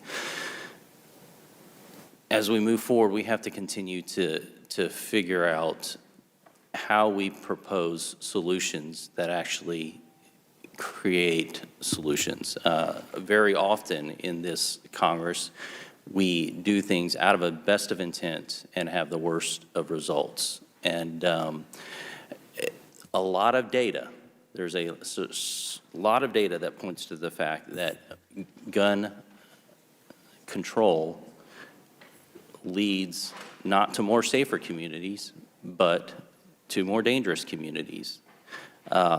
For example, one of the proposals out there right now is to raise the age of being able to own a rifle. And in our federalist society, we have many states, and so we're able to kind of test these things out. And as far as I know, the only peer-reviewed article, study that's been done on that, it was in the Journal of Law and Economics, talked about it and looked at it and said, if anything, there was a 6% increase from states who began to implement age requirements or raised age requirements. So we have to tread passionately but very carefully as we continue to address this from a policy perspective. I'd like to bring up a topic that I think needs to be added to this conversation, and Representative Heiss and Higgins touched on this quite a bit, because a lot of times here in Congress we'll measure politicians like to get away with measuring our personal compassion. Usually it's on a spending bill, so we'll measure our personal compassion by how much money of other people's money we spend. And generally it's the more money we spend, the more compassion we have, in a sense. I've always found that absurd. In the same way as we do this, it would be wrong for us, just out of the sake of doing something, to measure our personal compassion by how much of other people's constitutional rights we take from them and give to the federal government. And it's important to point out in history that anytime a federal government takes authority, it's always for altruistic reasons. The danger comes when the next person in charge is, or what happens after that. Many times that power is taken under good intentions and then used nefariously much later. So we have to be very careful about that. We have to keep history and context in mind in all of this. And the other thing I would say is that we should not think that any of this is monocausal. There's not one thing that caused this. There's a lot of things. But one thing I'd like to throw into the mix of this, because if there's a common denominator as we look across these, it's not age so much, it's not the firearm used or the type or even how it was required, as much as it is we see when we look at crime in our communities, when we look at the societal decline. We are in decline as a nation when it comes to the moral and societal decline in our nation. There's no doubt about it. And one of the biggest factors that is a common denominator across much of this is simply broken homes, fatherlessness. A DOJ study from the Journal of Research in Crime and Delinquency reports that the most reliable indicator of violent crime in a community is the proportion of fatherless homes. A 2019 meta-study in the Journal of Psychology, Crime, and Law found that growing up in single-parent families is associated with elevated risk of involvement in crime by adolescents. A 2019 study from the Pew Research Center finds that the U.S. has the world's highest rate of children living in single-parent households. The National Fatherhood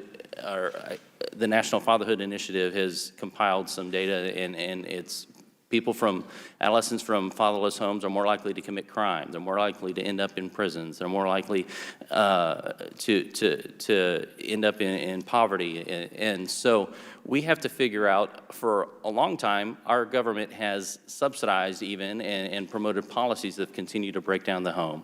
And we have to do what we can to make sure we come back to this. And I would just like to give whatever time remains to Ms. Swear to address the perjury charges that have been made against you. The gentleman's time has expired. Oh, my The apologies. gentlelady from Florida, Ms. Wasserman Schultz, is now recognized. Thank you, Madam Chair. Gun manufacturers didn't always market weapons of war to civilians, and until recently, trade shows didn't make military-style guns available to the general public. Now, gun makers aggressively market AR-15-style weapons to civilians and actively tie them to military and law enforcement weapons. Smith & Wesson, America's largest gun manufacturer, even developed a name for this marketing ploy, calling it the, quote, halo effect. Now, I want to draw your attention to the screen. Mr. Suplina, I want to ask you about one advertisement that I find troubling, this one. This is an ad for a Daniel Defense MK-18, a high-speed military-style AR similar to the Daniel Defense AR used at the Robb Elementary School shooting in Uvalde. The ad states, quote, use what they use, and that the gun features, quote, military-adopted technology. Mr. Suplina, do you believe the associations made in this advertisement are appropriate for a civilian? No, but they're very effective at selling military-style weapons to the civilian population. Reports on this gun indicate that it's favored by special forces. I would like to ask Daniel Defense why the same style guns being used in war zones should be marketed to everyday people. It is clear who gun makers are marketing to. Fred Guttenberg lost his 14-year-old daughter, Jamie, in the Marjorie Stoneman Douglas High School massacre in my own community. Fred filed an FTC complaint alleging that Smith & Wesson mimicked first-person shooter video games in its advertising materials to attract adolescents and young adults. Smith & Wesson's M&P 15 .223 caliber rifle was used in the Parkland massacre. Mr. Suplina, what level of culpability should gun manufacturers have when they market human killing machines to a civilian customer base? Yeah, again, this is now, unfortunately, increasingly the norm among gun manufacturers to market using, video game style ads. Daniel Defense itself referenced popular video games in its advertising, in its advertisements, and they should be held accountable for this. Thank you. Commissioner Gramaglia, I'd like to turn to you next. I want to put another advertisement on the screen. This is an advertisement for a Bushmaster XM15. Is that the same gun that was used in the mass shooting at the Top supermarket on May 14th? Yes, it was. This advertisement shows a soldier with a Bushmaster, and it states, quote, versatility on the range or during patrol. Your officers were actually on patrol that day, and many of them responded to the active shooter scene with far less advanced weaponry. How do you prepare officers to protect themselves and the public from military-grade killing machines every day? I know it was referenced that, it's no problem that they had, adequate weapons to be able to defend themselves, but is that the case? Against this weapon, no. We have active shooter vests that we have in our patrol cars. You can't wear them on a regular basis. They're far too heavy. It's something that you would have to grab and put on if you have the time to do it. Thank you. President Pringle, I want to turn to you. You've worked closely with teachers and students for years on combating gun violence. Without meaningful gun reform, students are forced to practice mass shooting drills. Just this week, and I know we stood together yesterday and you heard me talk about the high school students from my children's high school alma mater to mark the success of their fundraising drive to put Stop the Bleed kits in every classroom on that high school, in that high school campus. I mean, those are kits that are meant to triage a bleeding wound. Students now prep for the time that they have in school in the event that they are facing an active shooter and that they may bleed to death from gunshot wounds. What kind of traumatic effect does normalizing gun violence through these reactive measures have on students? We have seen over the years an increase in anxiety, an increase in the number of students who are seeking additional assistance from our mental health professionals. We are seeing an increase in the amount of students who are coming to our schools with all kinds of social and emotional learning gaps because they have been subjected to overly aggressive drills and looking at social media and TV and seeing other students suffer and die at the hands of gun violence. Marketing mass killing machines to a civilian customer base by using imagery and words that suggest that that's the purpose of their product is gross and immoral, but it's just what gun companies do now in order to profit from a market beyond their older male customer base. The Second Amendment does not absolve gun manufacturers of their responsibility to market their products responsibly, and children should not be doing fundraisers for Stop the Bleed kits instead of making sure that they can have a fun prom, doing car washes, having bake sales to make sure that their life on campus as students is improved, as opposed to their life on campus doesn't end and they have to use a Stop the Bleed kit that they've raised money for. Yeah, the gentlelady's time has Thank expired. you. I yield back. As previously was stated at the beginning of the hearing, Mayor Adams has a hard stop at 1:30. Mayor Adams, thank you so much for joining us here today and for your testimony and for your service. You are excused. Thank you so much. Thank you very much. Mr. Biggs is now recognized. Mr. Biggs.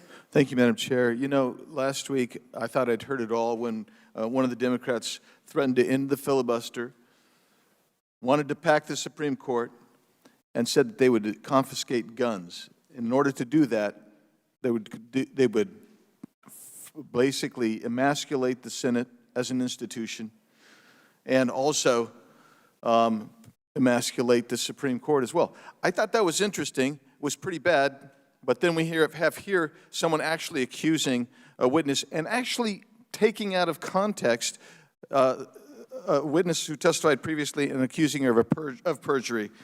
Following that, though, but I got to tell you, the most egregious thing that the Democrats did today is they took a person, a young person, little Mia, who was traumatized 2 weeks ago, still suffering under obvious PTSD as she testified in that video, and bringing that poor little girl to relive this.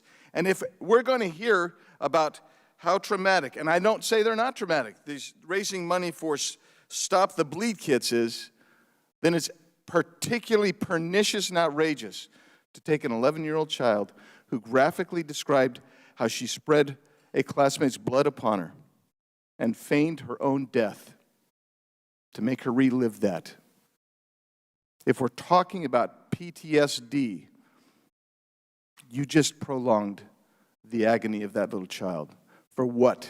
For your own political gain, your own political purpose. That is despicable. And over the course of more than 9 hours last week, my colleagues on the Judiciary Committee, my Democrat colleagues, made it clear that they don't believe any American should have access to the means to protect themselves and their families. Democrats opposed a Republican amendment that would allow victims of domestic violence to purchase firearms. They opposed a Republican amendment that would allow the spouses of active duty and deployed military to purchase firearms. And again, they promoted ending the filibuster, impacting the Supreme Court, and confiscating guns from law-abiding citizens. And they gave their entire game away by making clear that neither Congress nor the Supreme Court will stand in the way of their radical mission. Their proposed solutions to the problem of violent crime in this country is to make felons out of law-abiding citizens under the age of 21, to make felons of law-abiding citizens who own firearms in homes with children, and to make felons of law-abiding citizens who own or purchase magazines that hold more than 10 rounds of ammunition. The most common firearm in this country sells 15-round magazines. Their proposed solutions are to force law enforcement officers to ignore due process and to strip law-abiding citizens of the means to protect themselves and their families from threats. And make no mistakes, my Democrat colleagues intend on total infringement on America's Second Amendment rights.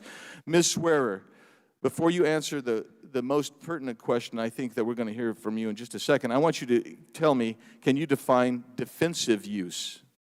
A defensive use, and I'm assuming you mean lawful defensive Yes. use, would be a use of a firearm that is to defend oneself lawfully against criminal actions by another.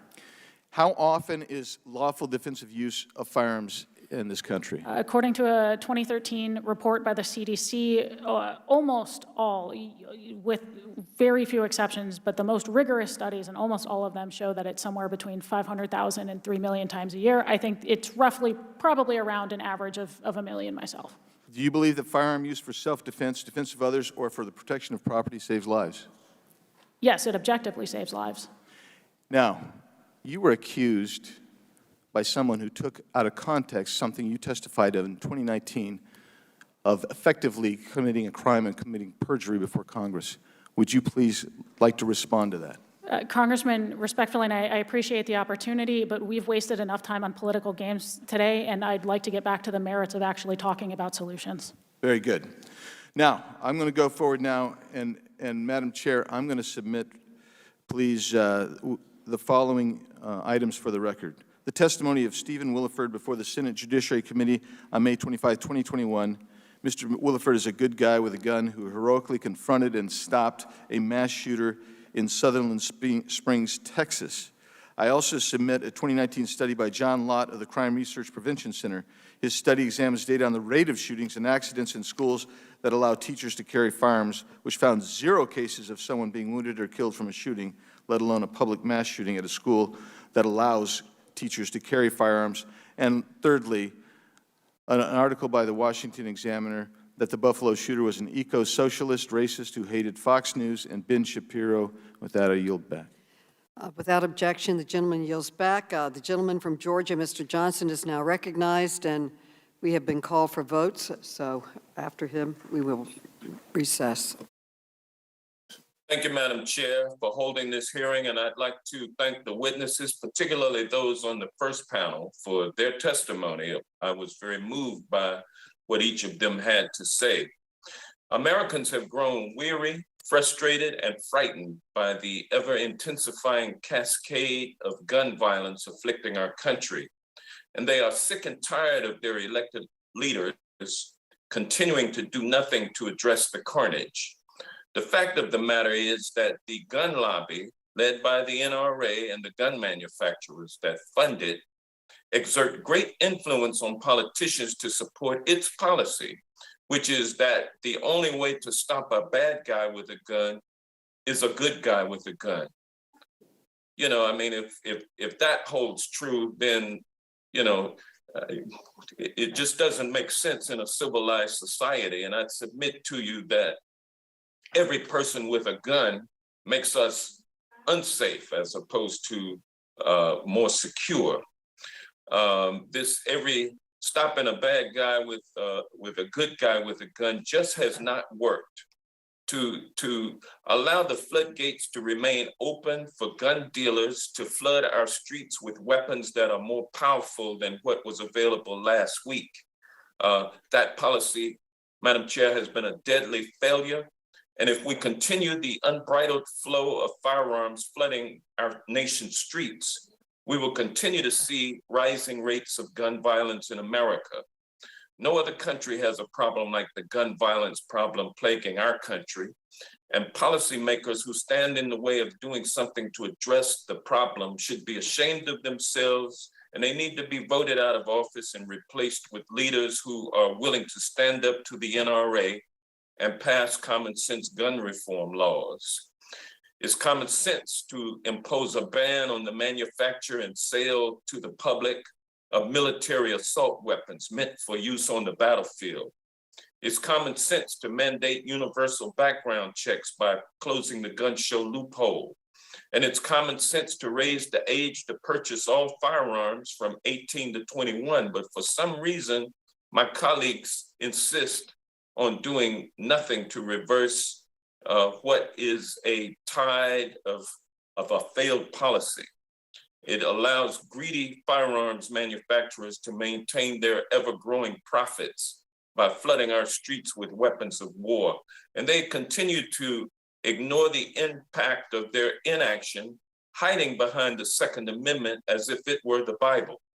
They proclaim any attempt to pass gun safety legislation infringes on their right to carry. Well, what about the right to live of the 19 children and two teachers killed in Uvalde, the 10 shoppers killed in Buffalo, New York? What about their right to live? What about the right to live of the almost countless others who've died from street gun violence? How much more blood should be shed before we in Congress take action? Madam Chair, the House has acted to pass laws on universal background checks, but our legislation is stalled in the Senate because of the filibuster. And Congress today will pass common sense gun legislation. I should say Democrats in Congress will pass common sense gun law today and pass it on to the Senate, where it will be met with the filibuster.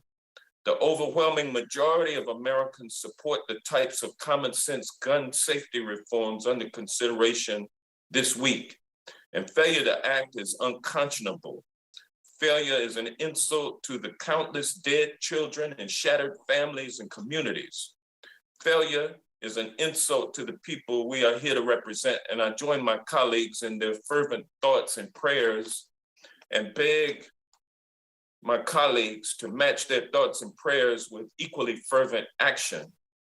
Mr. Gramaglia, a paper released by the International Association of Chiefs of Police noted that when the Biden assault weapons ban was in place between 1994 and 2004, the number of assault weapons traced to crimes fell by a dramatic 66%.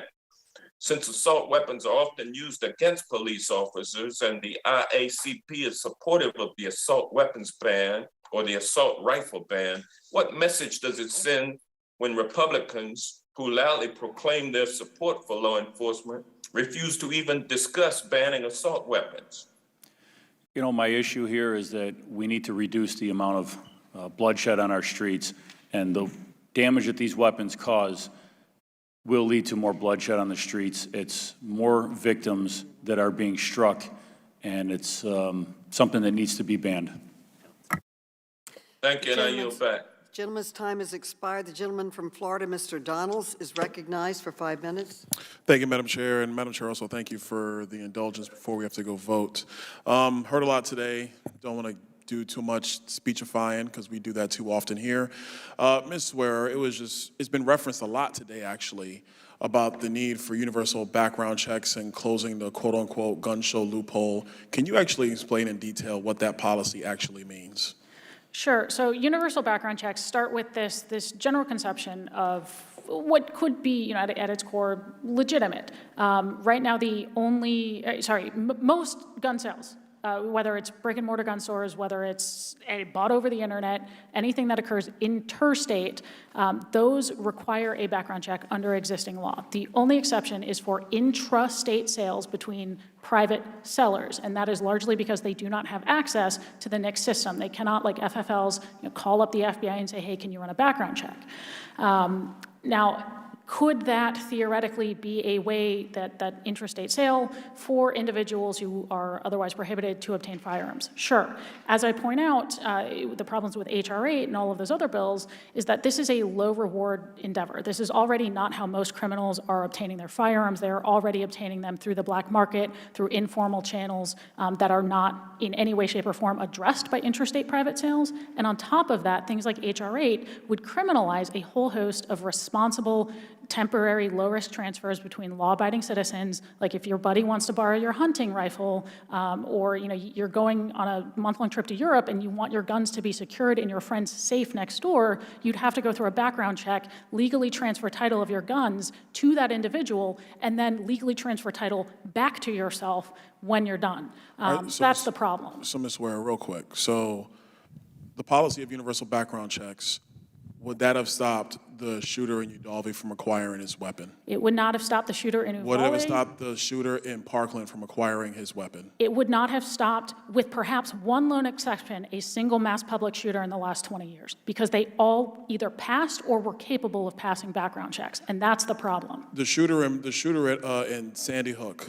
the Newtown shooting, did that shooter kill his mother and take the guns? Yes, he did. And I Okay. think, I forget his age, but he otherwise did not have a disqualifying history. The shooter in Uvalde, did he actually shoot his grandmother in the face before he went to perpetrate the crimes in Uvalde? To my knowledge, yes. Folks, here's the deal. One of the things that we've seen through all these mass shootings, I was a member of the state legislature during the Parkland shooting, so I was in the legislature during that time period. The one thing is crystal clear, that these mass shooters that target our schools are all psychopaths. They are psychotic. In Parkland, the red flags were there for everybody to see. The school district did not act. That came out in the Parkland report. The site itself was not secured. That came out in the Parkland report. In Uvalde, the back door was open. It was open, wide open. The perpetrator shot his grandmother in the face. That is insane. I know in this bill, the proposed bill today or tomorrow, they're talking about raising the age to buy rifles from 18 to 21. Are we now going to say that a 19-year-old who is a legal adult in the United States does not have the mental capacity to own a shotgun or an AR-15, but they have the mental capacity to enlist in the military? They have the mental capacity to actually sign legal contracts? They have the mental capacity to be treated as an adult by law enforcement? And they also have the mental capacity to vote in the United States, but they don't have the mental capacity to own a shotgun or to own a rifle and not inflict harm on their fellow man? Look, man, I got 3 sons. 2 of them are school age now. When these shootings occur, man, they hurt me, because I could only imagine what it is as a parent. I'm a parent. But I also understand that I have a responsibility as a legislator to actually defend the Constitution of the United States. The Constitution, the Second Amendment is there. It is our responsibility to defend it. And if we look at the data from the mass shootings that have occurred in the United States over the last 20 years, the one constant, especially when it comes to schools, is that these shooters are young, they are mentally disturbed, and the vast majority of people who are in their age group would not even think or go down the pathway of committing these atrocities. We don't pass laws because of the quote-unquote 1 or 2 psychopaths. We only pass laws in order to maintain the actual legal momentum of freedom in the United States. The Second Amendment is not there to stop psychopaths. Let's be perfectly honest with it. It is not. That's not its purpose. The purpose of the Second Amendment is clear. It is to protect the constitutional rights of American citizens. These shootings are awful. They're awful. But the data is clear about how to find the people that actually do this. And the measures put in front of us would not have actually stopped these shootings. I'll yield back. The gentleman's time has expired. Votes have been called. To allow members to vote, the committee will stand in recess until the end of the first vote series. The committee stands in recess.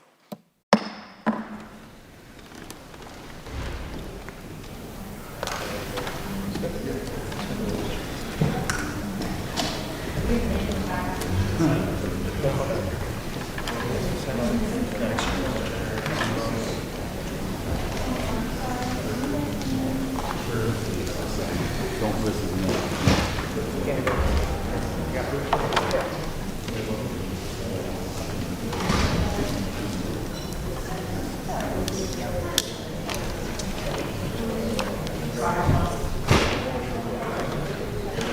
You're good. Just do you. Oh, she was? No, just keep working. You're fine. Yeah, no, you're totally fine. No, you're good.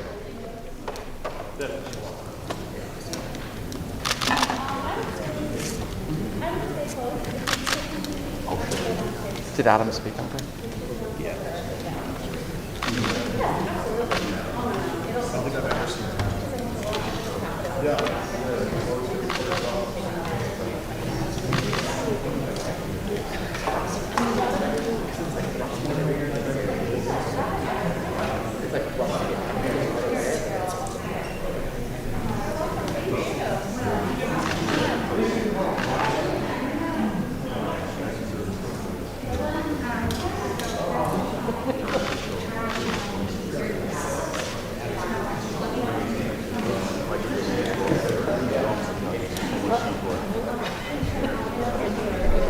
Let's live in today and let's see where we are there. Let's do Back to this. We have. Yeah. Oh, okay.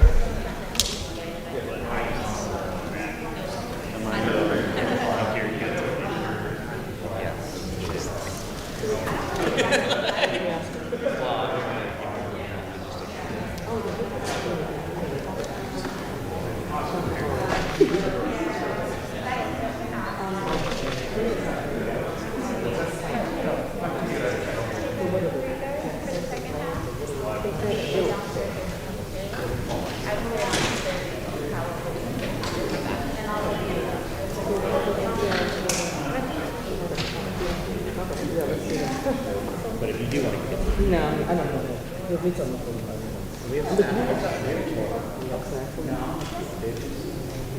Okay.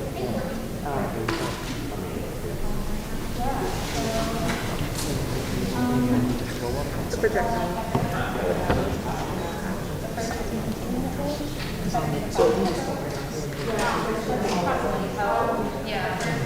Yeah. You may want to get.